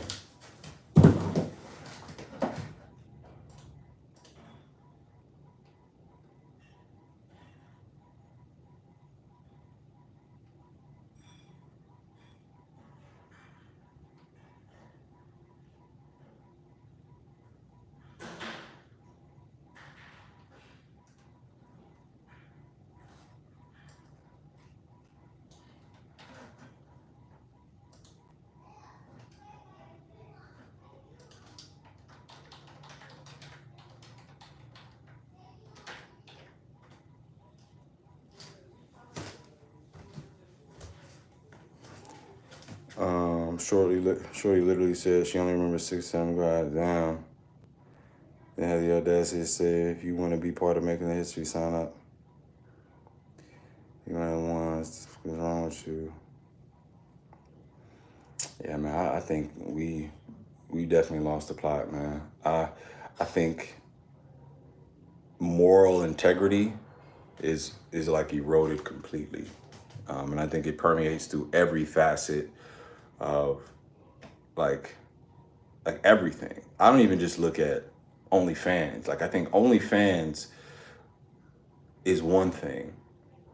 Like I'm paying attention to gambling becoming a staple in our community now. Like I remember growing up and gambling was like, boy, get your ass out of my house if you're gonna be gambling. You know what I'm saying? Gambling was a taboo thing. Some people did it, but it was like it wasn't encouraged, you know, as a pastime, a thing that you could do as an upright standing individual. You know what I'm saying? Just a lot of things, bro. The way that people are eating these days, but like I think everything, the way that stories are told in the media, the way that it's very difficult to find a source of truth anywhere. Like you don't know if going CNN is going to get you an accurate news story. Like it used to be that journalism was geared towards trying to tell the truth or trying to find the root of the story. Now it's like, look, click here as quickly as possible so I can make this ad share, this ad revenue, and make this profit off this story. You know, I think we're watching everything erode.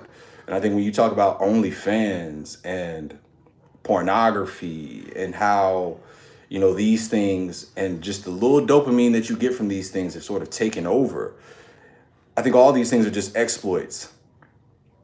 It's like it's exploiting a population that's very, very sick, deprived, without the resources, you know, and it's compounding all of our issues, bro.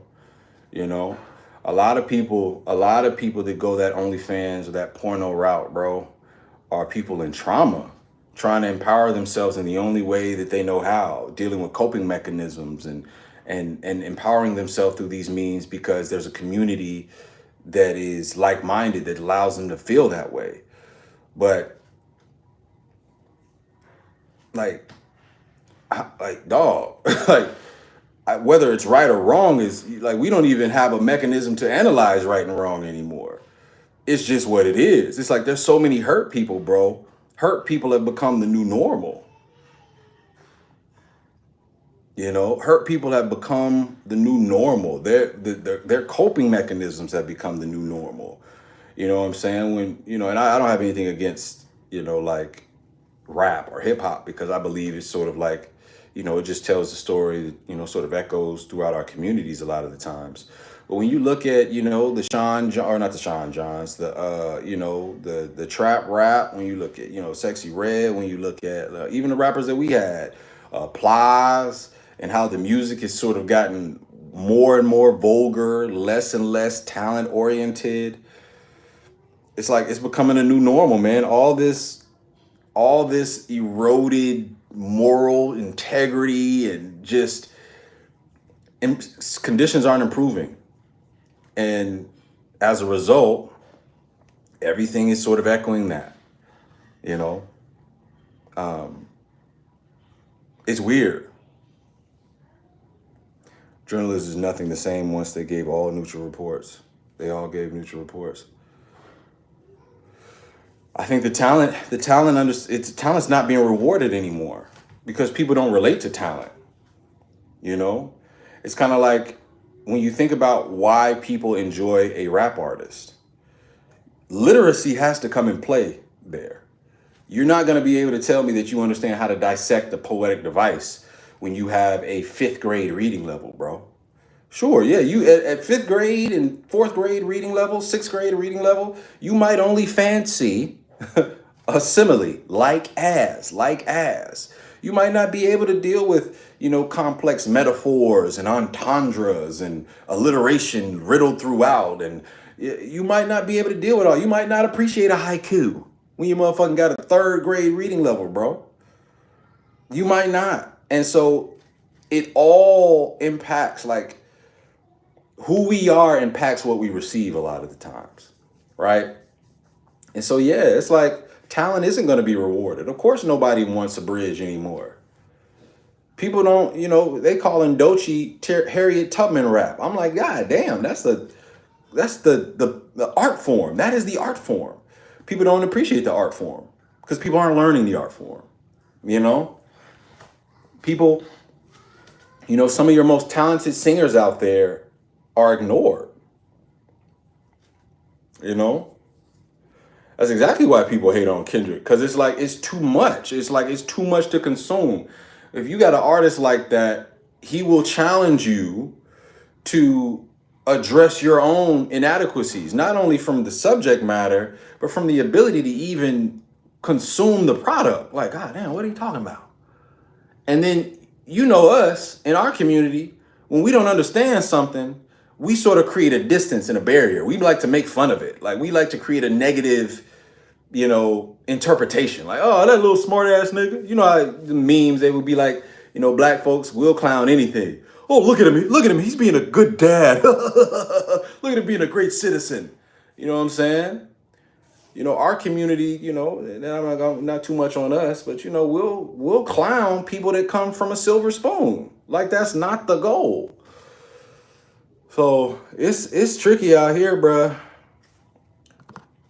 A lounder, man. If you're not hip, bro. But I think that's where the talent is going. You know, I was thinking about this not too long ago. It's like, no knock on Taylor, no knock on Taylor Swift, no knock on Taylor Swift. I'm gonna say it again, no knock on Taylor Swift. But y'all, Taylor Swift has no business being compared to Beyonce, bro. Taylor Swift has no business being compared to Beyonce, bro. Like, I understand relatability is a skill, but it's like when you ask where the talent is going, to me, you have to look at things like that, those sorts of juxtapositions. Taylor is talented. I'm not saying she's not talented. But Beyonce, bro, dancing, singing, writing, Beyonce. Beauty, Beyonce.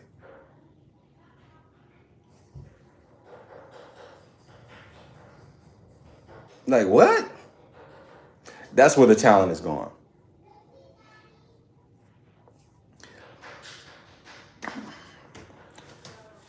Man, look. Look, I was getting disrespectful on Threads. I was Neo a better songwriter than Taylor Swift, bro. That's not, that might be disrespect to Neo. You know, you know.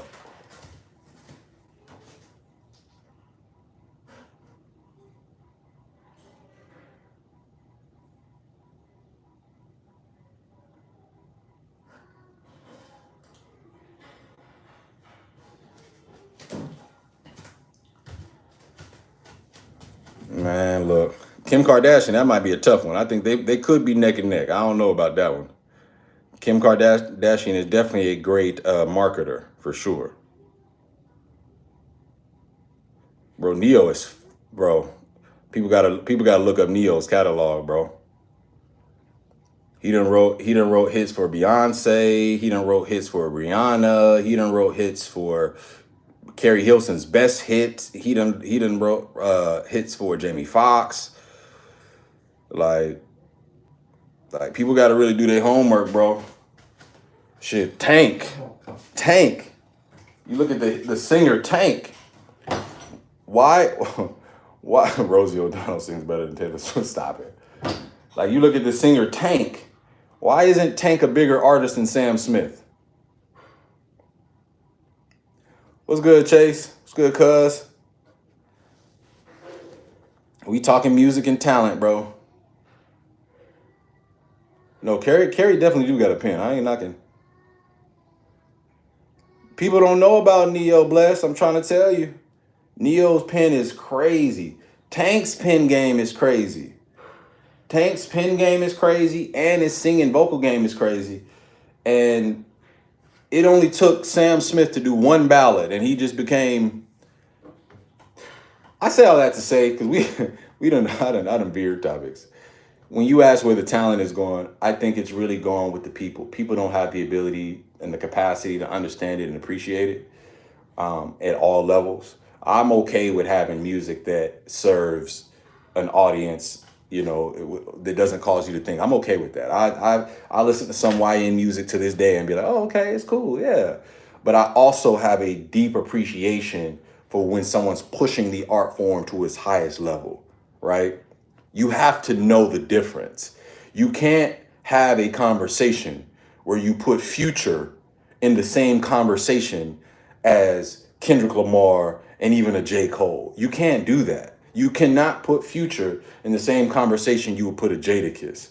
You can't put Future in the same conversation you would put an Andre 3000. You just can't do it. Like, you gotta understand, like, there's YNs out there right now be like, boy, Future the best rapper of all time, cuz. Future the best, bro. 3 albums this year, and all we talking about is Kendrick. Hey, bro, I like Future too, bro. I love Future, bro. He's cool, bro. Dungeon Family, low key. Y'all don't really know. But bro, stop. Stop. There's an art form, there's a standard, there's a critique that comes with this art form. Your subjectivity, sure, and this is where the subjectivity gets a little bit off for me. Because yes, art is subjective, but there's also principles that are applied to artistic expression. There are things that you can analyze, like the fundamental, like one of the most integral aspects of art is the critique that comes with it. And you critique it based on certain pillars and standards. If you just completely omit those standards just for the sake of subjectivity, no, you're not that you don't get to use subjectivity to completely omit all of the standards guiding principles of art. You don't get to do that. If you can have a conversation and analyze it as to why, sure, maybe we can have the conversation. But if you're actually talking rap and the skill of rap, poetic devices and how they are used in stanzas, bars, whatever, you have to be able to use a rubric. You have to, bro. I'm sorry.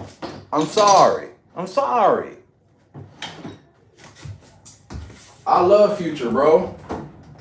But I'm tired. You can't tell me 100 blind with a little bit. It's not the same, bro. Oh.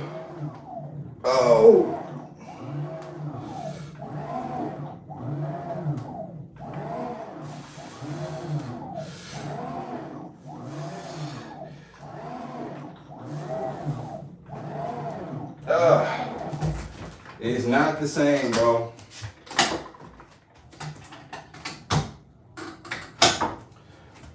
But I think I'm doing okay, John. I'm about to put Gloria Grover Dochi. I'm not even going to make those type of discussions when it comes to these type. Yeah, can't critique while being black. You might get a tick. And I agree, Chase. And that's the thing. Future know about Andre. Ooh, see, Miss Lady, you gonna start some trouble now. Look, I ain't say all that. I like some Future now. Like, that's the thing. Like, I like Boosie too. Like, I like Boosie. Like, I remember that, like, bruh, I Ain't Got No Mind by Boosie, probably one of my favorite songs, man. I get it. Like, I love the music. Like, it serves a purpose. Some people might like it more than Kendrick. But you'd be a fool to say he's a better rapper. Like, what?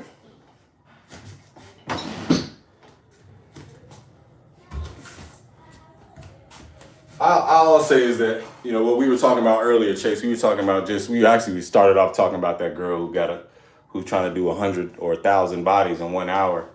And I just think when you talk about, I think civilization is slowly losing the mark because we're sort of losing. I think it starts with education. Like, it really starts with education.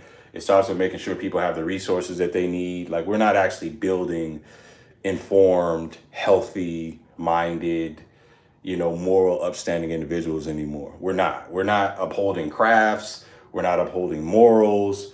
We're not upholding tact. You know, we're pulling away from things like shame, things that probably should be shamed. We're pulling away from morals are starting to get everything is starting to be questioned and deconstructed. And as a result, you kind of get the byproduct that you get now. People thinking that they can create their own reality. People don't believe in truth anymore. They believe in my truth. My truth. And my truth is just as important as the truth. My version of right is just as important as what's actually right and wrong.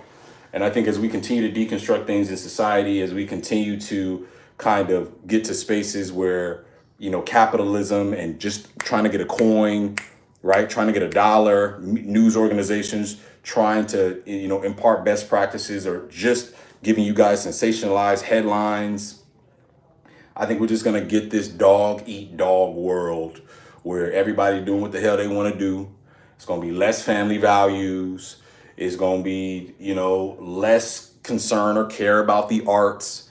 You know, we're going to have a civilization where we're really going to have to take a real firm look in the mirror, all of us, and be like, yo, where do we actually want to be? What do we actually want to look like? Do we want families to come back? Do we want marriages to come back? Do we want to work on that? Are we ever going to address the family in the black or the trauma in the black family and community? Are we ever going to address that? Like, are we ever going to get to a space where we heal and move forward? Or are we just going to keep getting on this hamster wheel and pretend everything is okay and watch everything deteriorate? You know?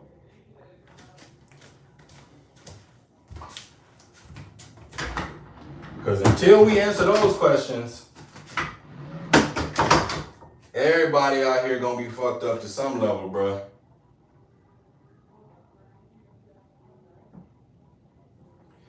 And I tell you what, don't wait until this economy start getting fucked up, and a dozen eggs cost $15. Morals and integrity go out the door when everyone values the money. Yup, and that's where we are, cuz. Culture is being manipulated by the value of the dollar. Yup. And let me tell you about the value of that dollar real quick. It's about to be, yo, you think you know, we think we know people now. Wait until, like, when the economy gets bad, y'all, that's one thing I think people don't pay attention to the trends because we all sort of, you know, in our own daily lives. When the economy gets bad, bro, and when life gets hard, violence, crime starts to ensue, bro. Like, people not gonna see neighborhoods and suburbs of folks eating and having Christmas dinner and not start running up in houses, bro. Like, crime is a byproduct of struggle and economic hardship, bro. Like, you see what's happening over there. You see what's happening over there in LA. How many celebrities done had their houses broken into? Kevin Hart damn near got shot, his house shot up into, had a break in. Pop Smoke famously lost his life due to a break in. Like, this is like Beverly Hills, bro.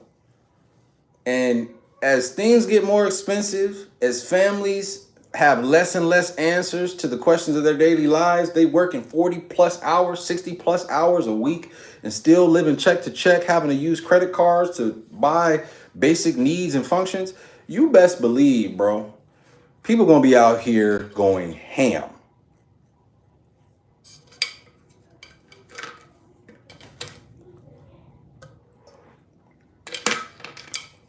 I joke all the time when I say wrap this up. I can't wait till Jesus to pull up. Man, I'm trying to tell you.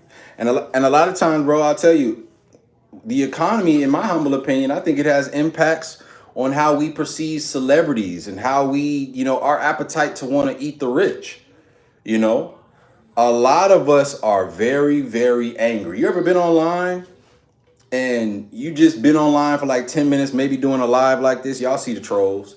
You've been on live for like 10 minutes. You know what I'm saying? Maybe you were doing something else. I don't know what y'all be, you know, what you do. But you just look at a comment section and it could be anything. It could be something positive. If that person has a large following, you can guarantee it's going to be negative comments. And a lot of times it's the majority negative compliments or comments. People out here angry, dog. People out here angry. People out here wanting Jay-Z to get his just due. You know, it's a real interesting time we're in right now, man. So all them damn NFL players getting robbed. I'm telling you right now, bro. I was living in Tallahassee, bro. And I remember every Christmas, every time Christmas would come around, robberies would go up. Every year without fail, robberies, kidnappings, all that shit would go up. Cause people hungry, bro. People hungry, bro. Like I said, bro, with these tariffs coming down, Trump, I don't know what the hell Trump talking about, but it's gonna get real spooky. It's gonna get real spooky. When eggs start costing you 15 an hour or 15 a dozen, when families are gonna have to confront the idea that them working every hour that they can work and not spending any time with their families still doesn't afford them a lifestyle where they can relax. Yeah, you're gonna get people really starting to question what the American dream is. And the more they ask that question, the more the value propositions tends to diminish, the more people are gonna start creating their own little realities. The more they're gonna start creating their own options to mitigate their struggles. And I think, you know, when you got people that are willing to kill CEOs, you know what I'm saying, and the whole civilization goes, oh my God, hey, you shot the shit out of that motherfucker. Yes. You know what I'm saying? When you get people that are like happy about that, like, granted, I understand, but it's a symptom of something that's like, it's in us right now. It's a symptom that's swelling up right now. Folks is ready to turn up. Folks is ready to turn up.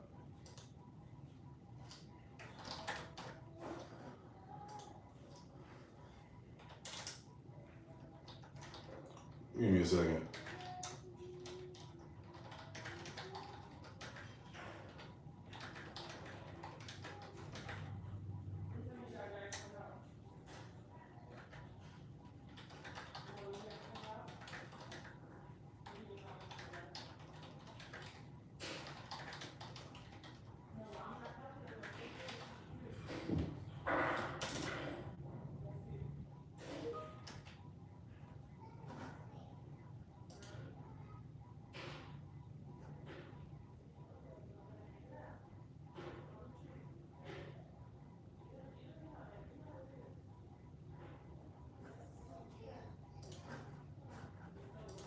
Hold up, y'all.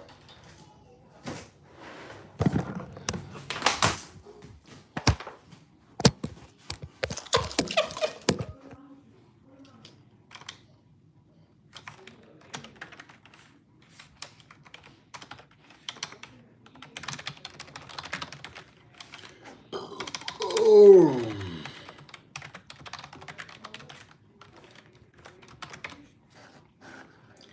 I'm familiar with the Xbox and recommendation. What's the name?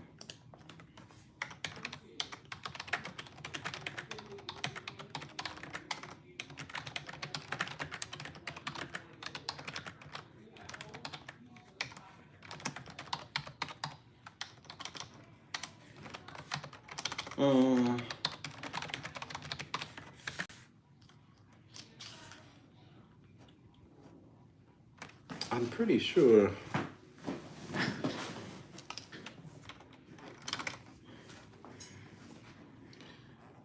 Let me see what y'all talking. I'm sorry, y'all. People so down. And people so down bad that they've been celebrating a man dying in broad daylight because he's rich, bruh. I'm telling you. I never thought I'd see the day. Motherfuckers calling Luigi Bay and the hero. Yeah. Me and Ro was talking last night about this, bruh. I'm telling you, it's spooky. Someone came out, turned down for what, and people took that as an order. Psh, we're almost at the breaking point. So true, stay there, so true. It repeats itself, and then, yeah.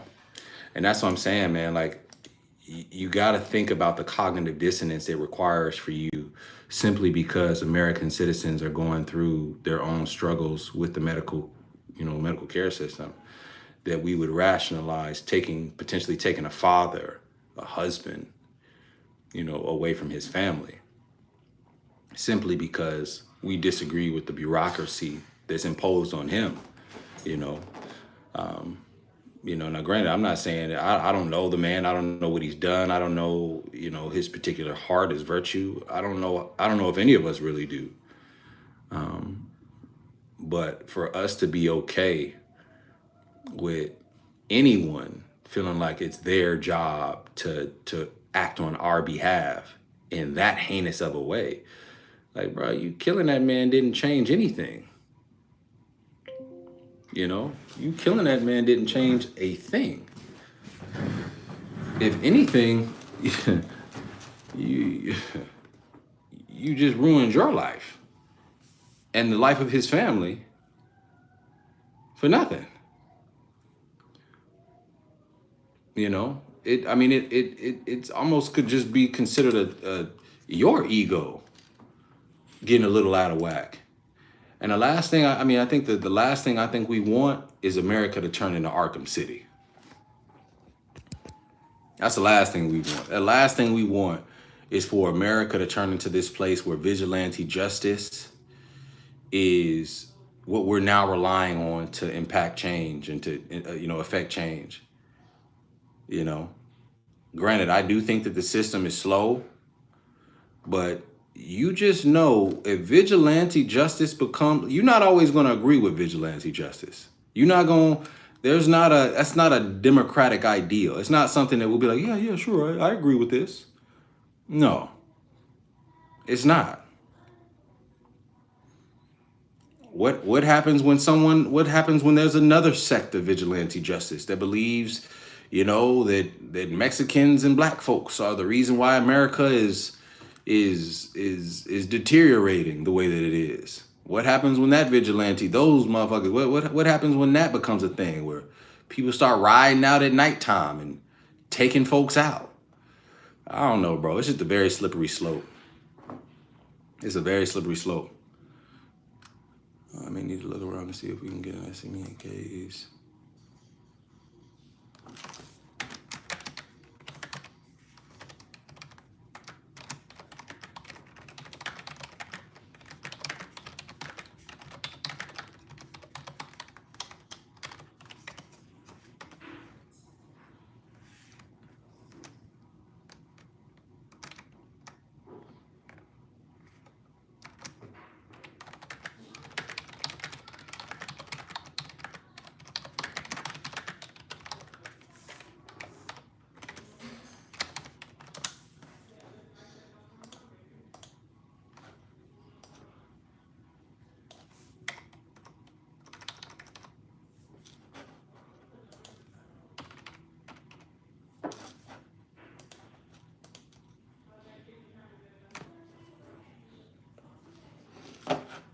History, yep. If you were a type of bread, what bread would you be? I don't know, bro. That's a good question. On the bright side, Luigi. Yo, Luigi probably the most popular character on Super Smash Bros. Right now. See, and that's the $1 million question right now, Chase. That's the $1 million question right now. We damn sure not prepared for no foreign domestic threats, or no foreign threats, I should say.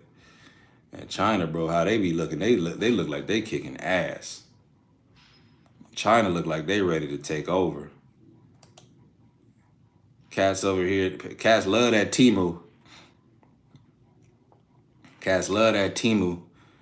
China, they'll steal American intellectual property and sell that shit online. And we'll eat that shit up too. What? I can get this for half the price? Bring it on. You know what I'm saying? Oh, let me make sure.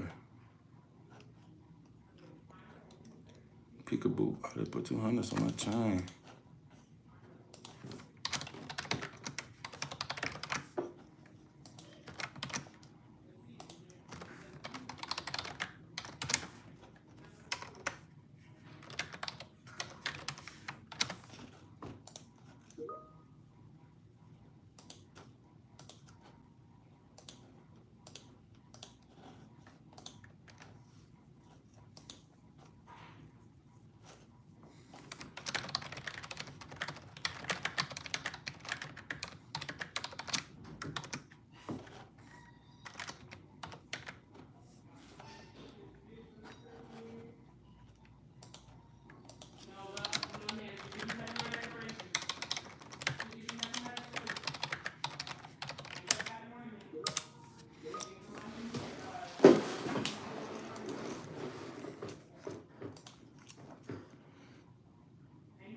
He's always been vigilante. All right, for African Americans.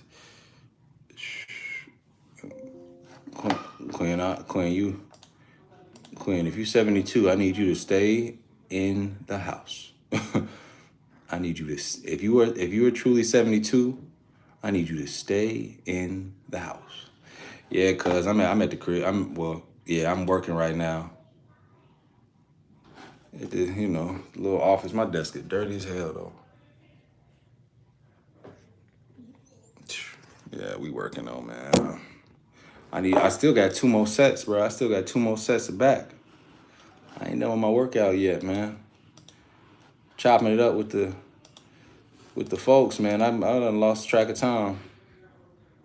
Work slow. It don't for the first couple hours. You don't really be nothing but watching my email, making sure all the cases. I got all my engineers in line, so I don't really got much action. It's just all stuff I can go over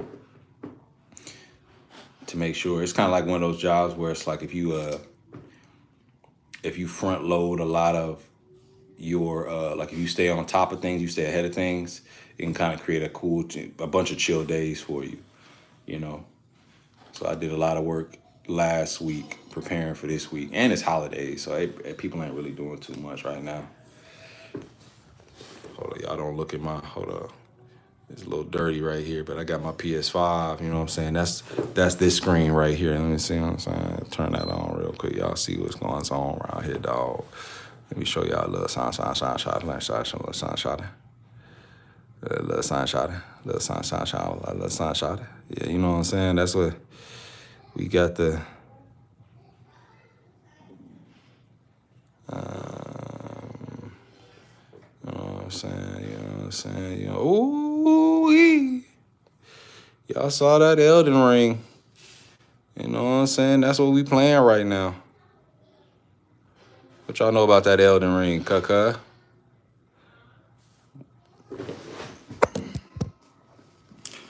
So I'm in tech right now, man. I'm in tech, cuz. So my job is basically like a business program manager. So for instance, my customer base is primarily out of California. So my customers are like the Department of Justice, Judicial Courts of California, California Department of Corrections and Rehabilitation, California Wildfire, basically all the public sector companies in California. And so my job is, like, for each of these companies, they have a unified support contract from Microsoft, basically managing all of their Microsoft products. It could be Teams, it could be M365, Outlook, it could be Dynamics, any Microsoft product that they have. And so with their support contract, they have an allotted amount of support options that they can use to open cases anytime they have an issue with those products. So with that, they get me, they get an account manager, they get the engineers that are assigned to their cases, and workshops, a couple other things. So basically, my role in the contract is to make sure that the engineers are doing what they need to do to, secure the engine or to secure the contract, to get the customer to resolve as quickly as possible. So let's say a customer, is having an issue with Teams, right? Where Teams calendars just aren't syncing across their organization. They'll submit a case. Usually it'll be a non-priority case or non-critical case. And then I will be able to see all their cases. I'll be able to see all their cases, see the severity, understand the implications of it for the organization, and then I'll be able to relay that to the engineers that get involved. I'm also looking at all of my customer cases and sort of making sure that they're progressing. So like if a customer case hasn't been met or hasn't been engaged in a certain amount of time, I'll be reaching out to the engineers and coordinating. I'll be reaching out to the product group, to kind of make sure things are moving along. We'll do customer meetings where we'll talk about their projects, things that they have, hot cases, things that aren't moving as quickly as possible. And then we'll also help leverage, products that can kind of make, their lives a little bit easier to help drive consumption of other products. Right now, Azure, the cloud, is the biggest thing that we're selling at Microsoft. So we're trying to encourage people to move towards the cloud.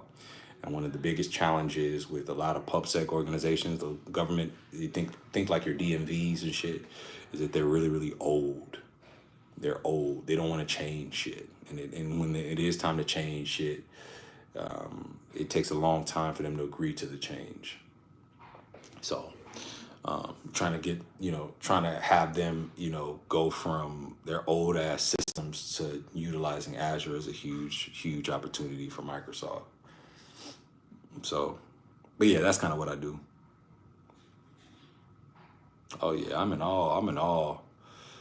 I'm in all folks business. I'm in everybody business, bruh. Right now I'm a noise, so calibration and repair environmental noise. Okay. Man, yeah, bro. Tech is where it's at, bro. That's how you feed your family, bro. I'm trying to tell you. I would have focused on tech earlier, bro, instead of NFL. If I would have known, bro, shit, just get a little 4-year degree, get an internship, and get 6 figures. Sign me up, cousin. Oh, bro, fuck Xbox, my nigga. Look, I'm gonna tell you right now. All these titles these exclusive titles that Xbox is getting, I had to play God of War. I had to play the Spider-Man joints, bruh. Hell nah. Sony and bruh, hell nah. I was a rider for Sony or for Xbox for a while, bruh, but I got tired. I don't play Halo. You know what I'm saying? I don't play Halo. I don't play a lot of them Xbox exclusives. And then when Spider-Man came out and then the new God of War came out, I was like, yeah, it's a wrap. It's a wrap. Use Azure DevOps every day at work? Yeah, bro. Azure, man. The newest, our newest little toy is Copilot. Copilot coming in, man, and you integrate it with your really whatever you want to integrate it with, man, and so it can pull from the data. And you talk about something that can make a seamless. Hold up. Let's see. We need a clear ETA or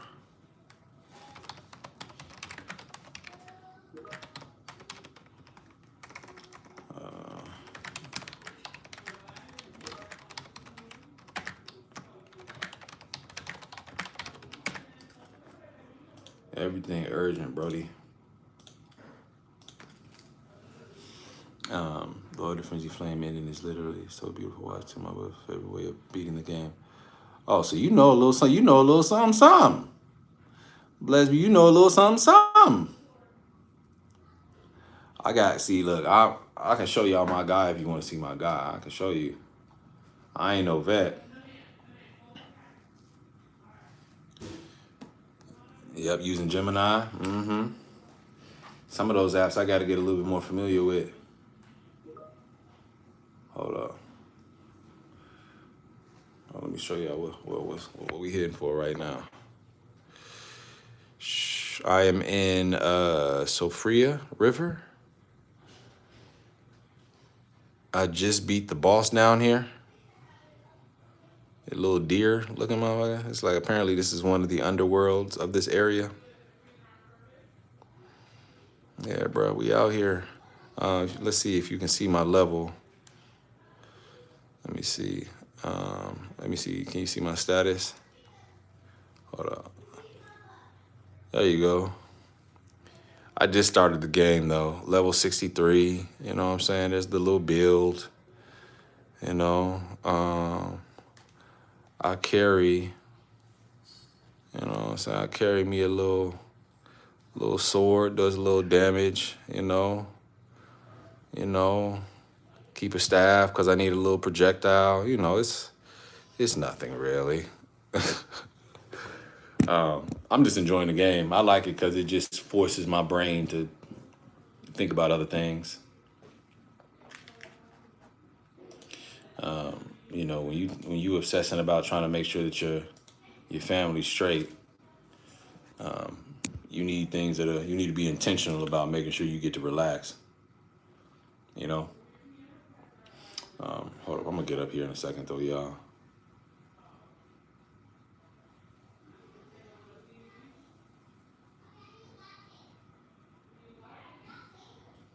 Yeah, folks hit me up like this. I know anything about. I ain't answering that.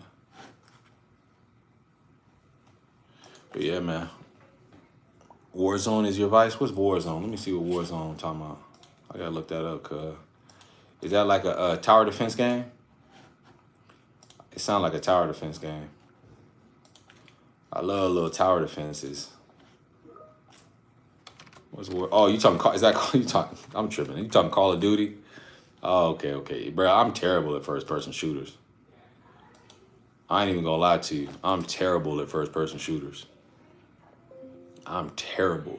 My moms ain't never let me play them, bro. When I was young, she ain't never let me play them.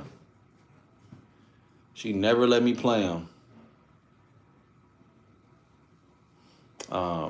And by the time I was old enough to go buy my own game, I was terrible at it. Like, I was terrible. I must have tried to go online, bro. And if you are not good at first person shooters and like orienting yourself, bro, you getting shot every 3 steps. Yeah, see, my moms, they never let us play with. They never. Because of her and dad in the military, bro. They never let us play with nothing like that.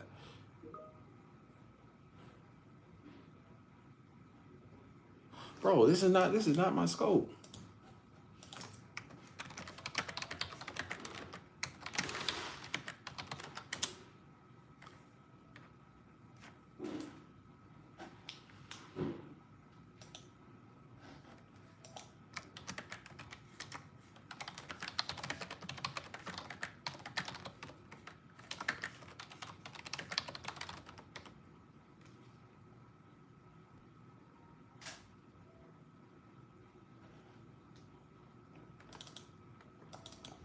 Let me see something.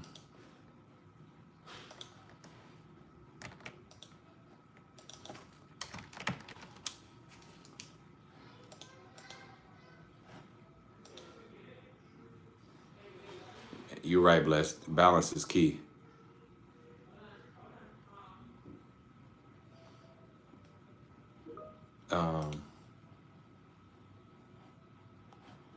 But yeah, she didn't allow me to play those games, and by the time I did play them, bro, it was just like I'm trash.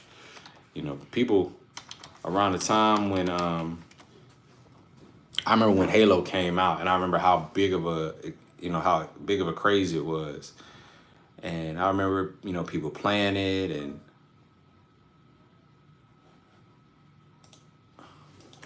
please check with the CSAM. I'm not.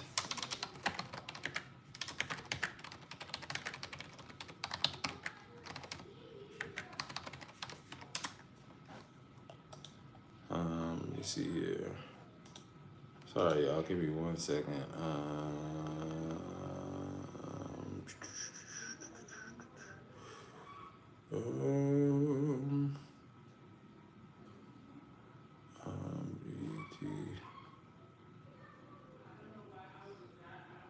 Here you go.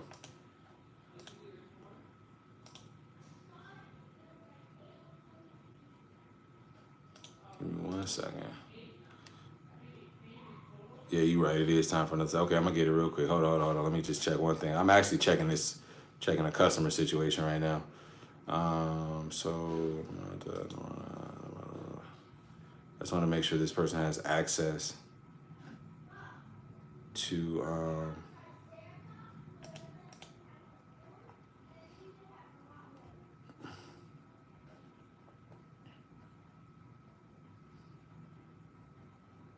Hold on, let me search real quick.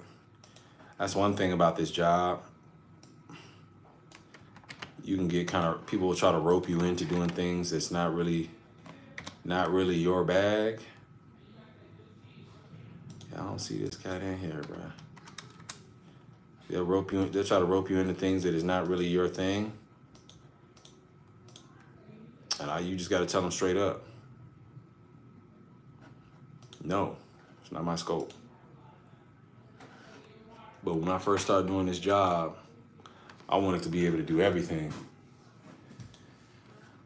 Let me see here. I'm gonna go ahead and I'm gonna see. Sometimes I gotta tell too, bro. What's this? You got this.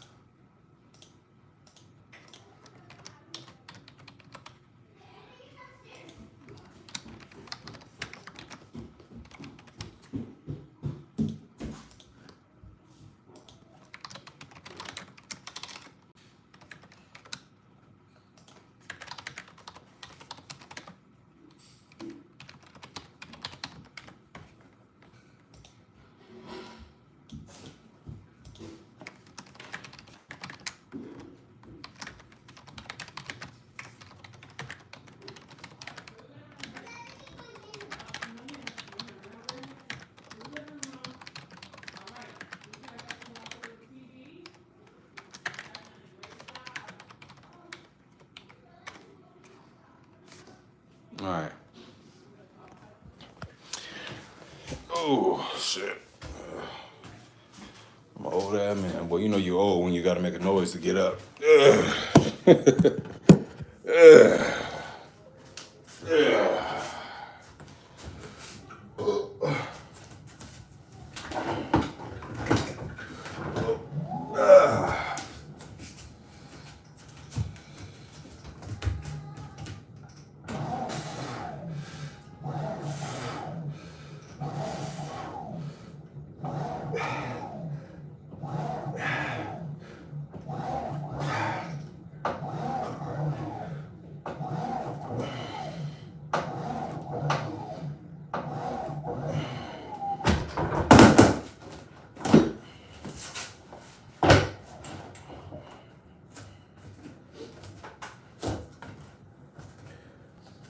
We bite.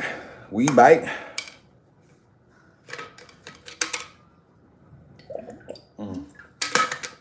We bite. We bite. Blessed. I'm impressed. You be playing whatchamacallit too? Do you play? Like, do you have your own profile on Elden Ring? Yeah, I think Damson Idris would be a good fit. Yeah, Elden Ring, do you play or you just watch your boyfriend play?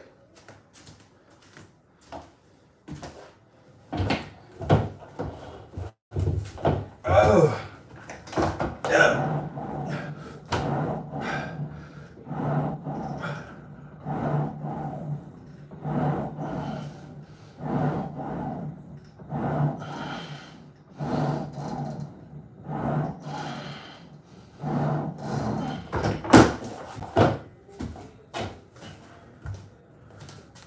You be playing?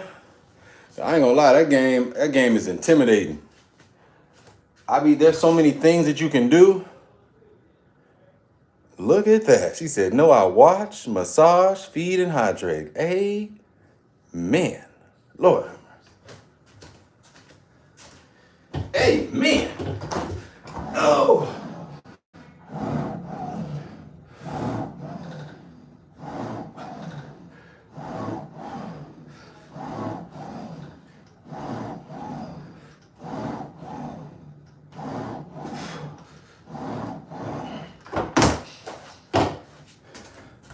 Said that brother getting taken care of. Shit, knowing he getting taken care of, it motivated me one time, cuz I went up there and said, you know what? We can do all things.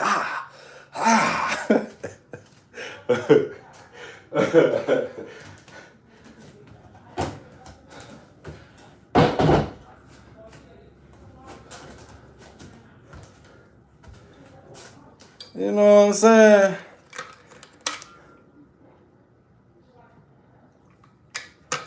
It's always beautiful when it's reciprocated. You know what I'm saying? when you get two people that love to please, love to serve each other, love to give each other that royal treatment. Can't beat it. Can't beat it. Can't beat it.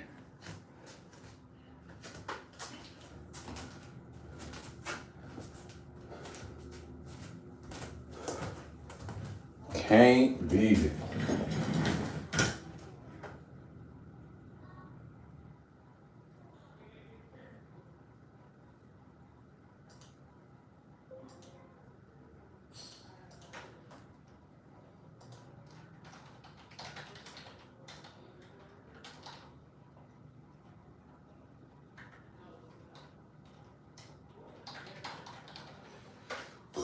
Oh. Here we go, here we go. Oh, 15. Let's get it, let's get it. Ah.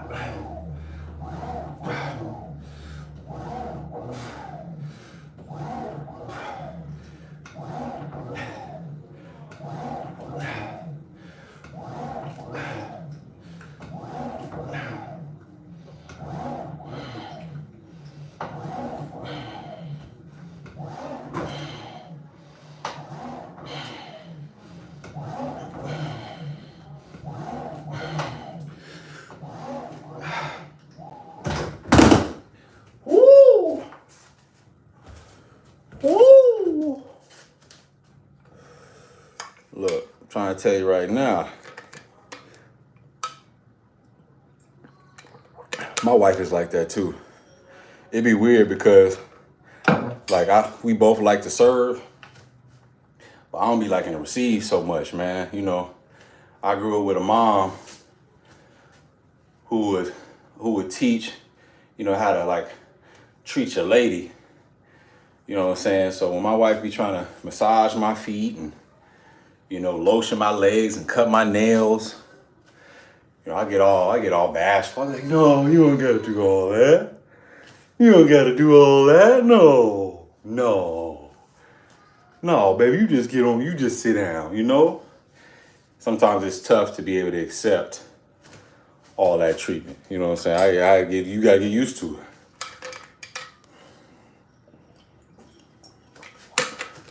You know what I'm saying? I can serve all day because there's something about pleasing that feels good. You know what I'm saying? You know what I'm saying? It's something that feels good about pleasing. But I'd be like, no. And I ain't gonna lie, I'm ticklish. I'm ticklish like hell, bro. My feet. If she was, we know he ain't good. Man, look. He hit that power button quick. Wait, what you talking about? If she was, what you mean, Chase? I'm sorry.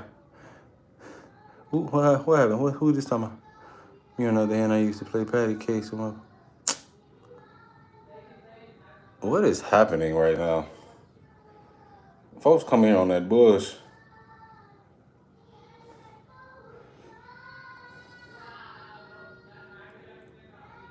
Oh, you said you know when it's time, it's time. Oh yeah, man. Look, dog. I be wanting to create my own little OnlyFans sometime. I be like, look, baby, we gotta put this product out. People gotta see this. we could help people with this. But you know, my wife she a good girl, man. Good woman. You know, she not no exhibitionist. She ain't no exhibitionist. He said, no, look, massage don't really do it. I'm still a caveman, dog. You brush past me the wrong way. Hey, wait a minute. We gotta talk about something real quick. Come on. Let's come on to the back room. The messed up part is the kids, bruh. Kids be blocking. My daughters be blocking. I done been blocked every damn circumstance you can think of, bro. The kids just be trying to block. My youngest don't like it when I'm kissing on mama. She don't want to give me no hug, so I be like, all right, I'm gonna give my hug from my mama, and she'll wipe the kiss off. Like, damn, that ain't right. Inglés, Elizabeth. No hablo español. Te amo 30. Wait, mi amo 30. I'm rusty in Spanish. I ain't gonna lie to you.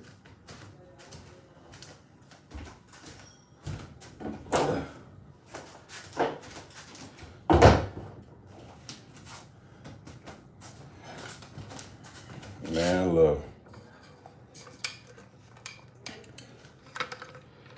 I told my wife one time, I was like, man, let's get on the balcony. Let's get on the balcony. You know what I'm saying? The balcony on vacation, the balcony on vacation. To me, that's a vibe. That's a vibe. But you know, I don't think we can do it in America. I think that's her line. She don't want to do it in America. My wifey, she probably wanna, we gotta be out of the States. We probably be in Mexico somewhere like that. We might be able to be in the States somewhere. We might be somewhere, but somewhere we ain't never been before. We have somewhere in like New York, like goddamn Maine. Queen, you know OnlyFans. I ain't gonna lie to you. I was playing with her about it. I was like, come on, let's go ahead and go ahead. Let's go ahead. We married, you know what I'm saying? I wasn't like serious about it, but I used to make jokes on Facebook about it all the time. And man, folks, my family know me by now. Ain't no shame. We have a good old time.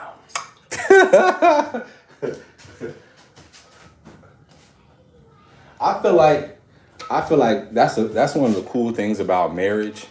Like for me, like you don't have to feel ashamed about any of your freakiness. You know what I'm saying? Like when you are married and that's your woman, and that's your man, you can really go ham. Like you can be unapologetic about that shit too. Like this, we have devoted ourselves to this for life. You know what I'm saying? Like we ain't gonna tell all the business. We ain't really trying to tell all the business. But you can have this. Now it's time to have fun. Now it's time to enjoy that part. You shouldn't feel like no prude when you're married. You gotta think about it, brother. You gonna be married forever, ever. Like y'all, you gotta demystify that situation real quick. You gotta be willing to have fun. And there's gonna be some things that y'all gonna have on the table that wasn't on the table when you first made your table, and you gonna get some new things on your table, and you gotta keep that thing fun. And so for me, I was like, what? Shit. Get a little masquerade mask. You know what I'm saying? Be anonymous. People ain't gotta know it's ours. They ain't gotta know it's us. They ain't gotta know it's us. You know what I'm saying? Just enjoy the catalog of content. Honestly, it probably wouldn't be a thing. It probably wouldn't even be a thing that I would even like advertise. But I love the footage. Gotta hide at her folks' pastors. Bruh, look. See, that's a whole nother story right there. See, they find out at church. But look, man, I done seen some stories blow up at church, bro. I done heard about some pastors. Bro, you don't like a little catalog? Little coochie catalog. Little coochie catalog. You know what I'm saying? Get your little coochie catalog. That's what I'm saying, bro. It's your wife, bro. It's different, bro. That's what I'm saying. Like, you got 3 kids, Chase. Y'all, how them kids get there? And look, I'm gonna tell you right now, every time you had a child, it wasn't cut. You didn't. There's been some attempts for a child to be here before that child popped up. So they know what's happening. You know what I'm saying? You ain't get 3 kids from having sex 3 times. That's all I'm gonna say. It take way more than 3 times to get 3 kids. Motherfucker. Oh, damn, she got that. Oh, the hell. It take way more than 3 times. Man, look, dog. You ain't get them kids by wishing. No, no, no. Mm-mm.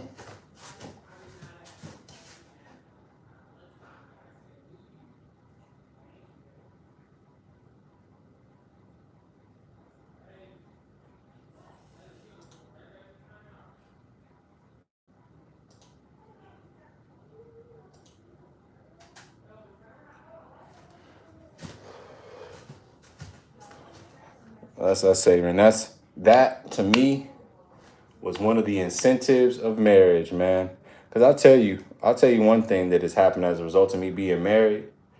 Like, you take germs and like cleanliness and like that experience is just different. Like when you know things are clean and fresh and loyal and just catered to your liking.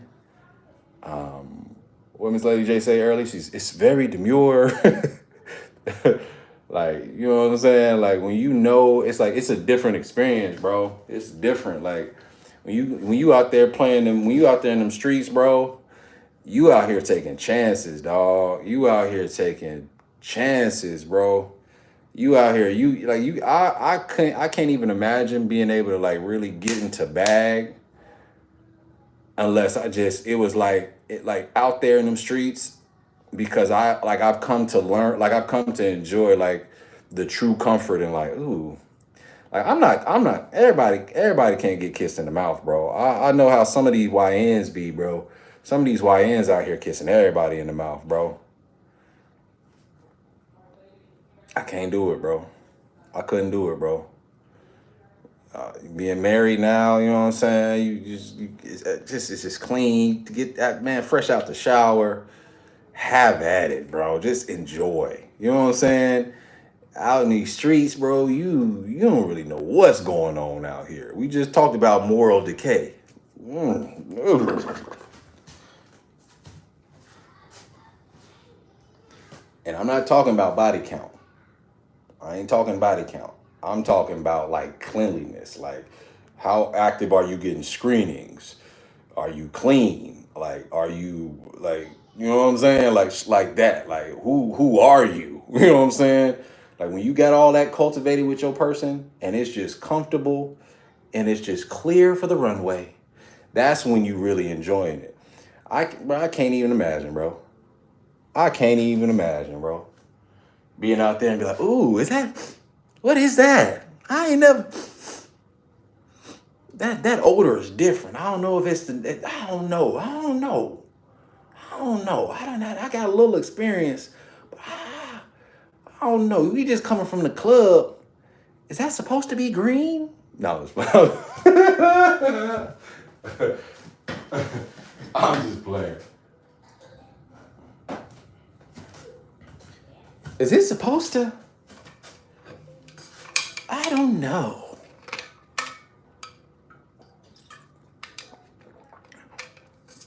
Get down there, look, taste a little water. Get down there and be like,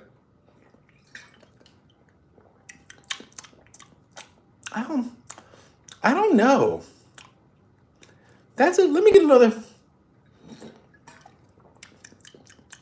Is that coochie supposed to taste like that? I don't know. You seem a little tastes a little sinful. This tastes a little like sin here. When's the last time you've been to church? It doesn't taste like it's been a while, hasn't it? Yeah, no.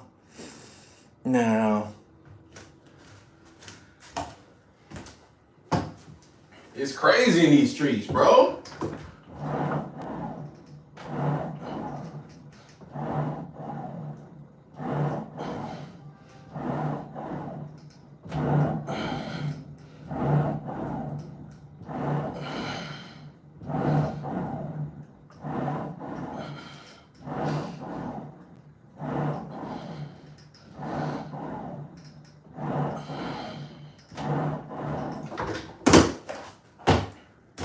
I'm making jokes. I'm making jokes, but really it's all about trust. That's all. That's really all I'm saying. I don't know if you could trust anybody out here these days, bro. I hear too many stories, bro. I hear way too many stories, bro. The streets out here is crazy.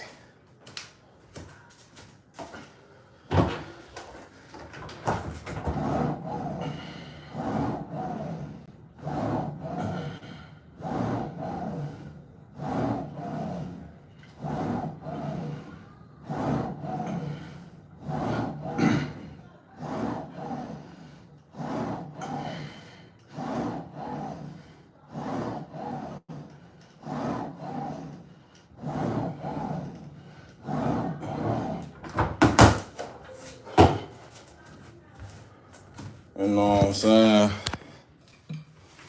It's all about trust.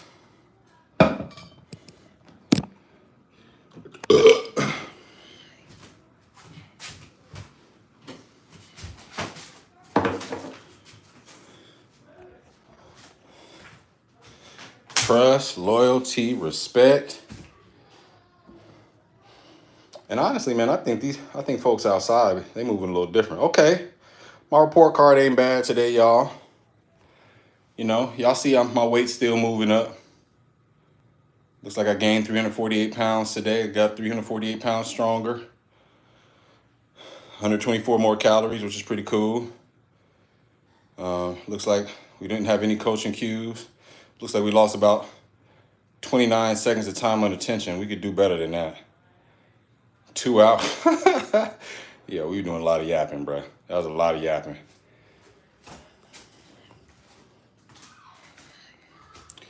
You know what I'm saying?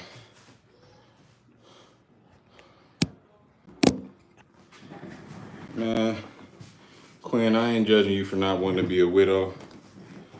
You know what I'm saying?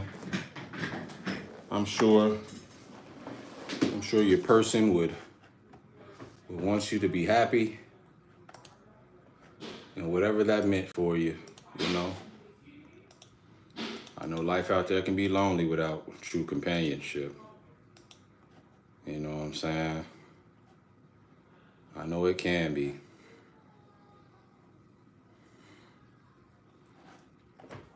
But y'all, I'm gonna tell you right now, I hope all of y'all out there on your path, and if you don't got a person, if you don't all, everybody don't need a person, that's okay.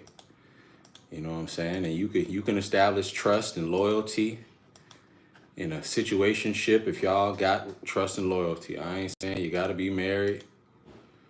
I just know that when it comes to being in these streets, it can be really hard to get to that trust with somebody, you know what I'm saying, that you may or may not know. I can tell you that. I'll be hearing the stories. But you know, I just know from my experience, ain't nothing like, you know, being able to not have to think about whether or not you trust a person, or you can, you know, trust a person with, you know, to enjoy their body completely. You know what I'm saying? You don't want to. I'm making jokes. You don't want to be down there and be like, what's this? What's it? Is the crouton down here? What? Is this a hubcap? How you get a bottle cap down here? You just don't. You just don't. You know what I'm saying? You know what I'm saying? You just want to be able to enjoy, you know, your ice cream cone. You know what I'm saying? You just want to be able to enjoy your ice cream cone. You know what I'm saying? Say this turned into YouTube after dark. My bad, bro. My bad, y'all. I ain't even reading the chat. Yep, exactly. Whatever makes you happy. You can hear the kids downstairs. Hey, look, man. This is the fun part. I tell you, this is the fun part. Like I said, I don't be feeling no shame about being suggestive when I'm married, cause it's like, boy, we doing God's work right now. We doing God's work. We both athletic too. We be in there setting PRs. We be in there setting PRs, boy. I be in there. Boy, I be like, boy, we gotta go to Guinness with this. We gotta do something. This gotta be packaged. We could be making some money off this. Set up that tripod. I ain't gonna do nothing with it, but I just want to look back at this. We come on now. And then when your boy get in shape,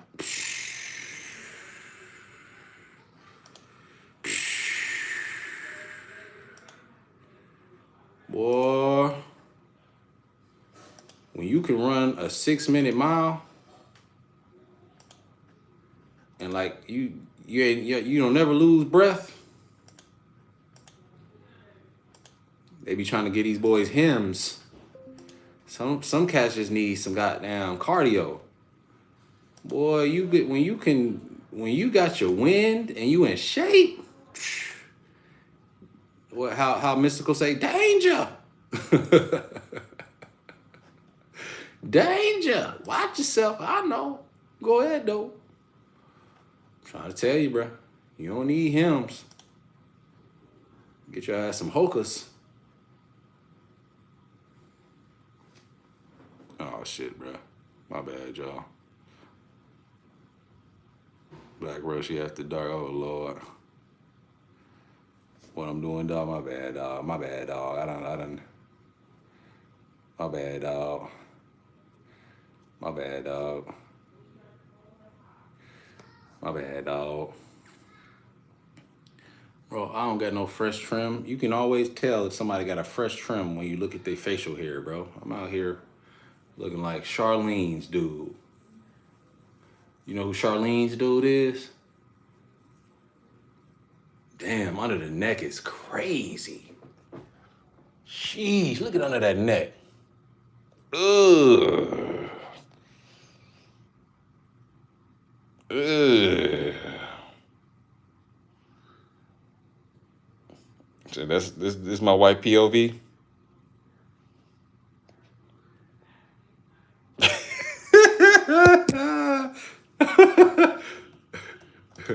Oh no. Yo, she be taking one for the team, huh? All right, y'all. I'm done. I'm gonna go downstairs and get some breakfast.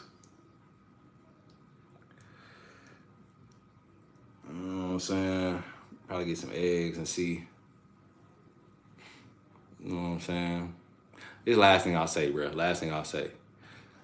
Fellas, everybody who got a girl out there, bro, the best thing in the world, bro, when you got a girl, bro, is being able to like pull up. I call it park it. You know what I'm saying? When you you know what I'm saying, she in the kitchen, you pull up, park it right behind her. Y'all should know what I mean by park it. You just park it up on there real quick. You know what I'm saying? You get a little excited real quick. You go about your business. You be later on. You know what I'm saying?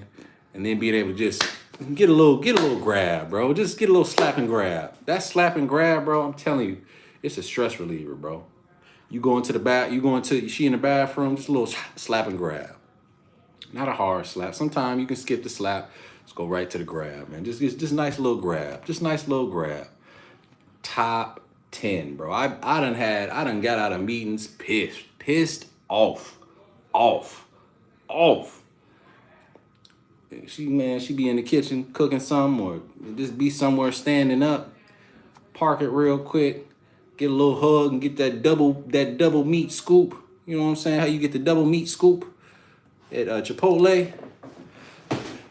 Boy, stress relief. Top 10 every time. Every time. You mess around and get aggressive, bro. I know, fellas, if y'all got a girl, y'all know what I'm talking about, bro. You be juggling a little bit. You get aggressive, you pull the cheeks a little too hard. I be getting a little jealous and energy, bro. I'm telling you, bro. It's real. It's therapeutic. Doctor recommended twice a day, at minimum. But that was it, y'all. That's where I'll land. That's where I'll land the freaky plane. That's where I'll land the soul plane. It's funny. I'm gonna mention God right after this too, because God know my heart. God know my heart. As always, y'all, keep God first. You know what I'm saying? All glory to God always. God knows I'm gonna go get some double scoops right after this live. Right after this live, I'm gonna go downstairs, and depending on which position she's in, I'm gonna ask for a quick hug. Nice pelvis to pelvis hug. You know what I'm saying? Nice and close. I'm gonna grab the cheeks, press firmly. You know what I'm saying? That's what I'm gonna do. The perks of, being in love, y'all. That's all I'm trying. That's all I'm selling right now. I'm just selling being in love. You know what I'm saying? That's all. Praise God. But I appreciate y'all for tuning in, pulling up. It's only Tuesday, y'all. Ain't it crazy? Nah, we ain't getting no more kids, Chase. Hell no. Don't even say that. Don't even say that. Don't even say that. I'm done, bro. I swear, I feel like I'm done. I need to be up. I need to be up at least, some more money, bro. No.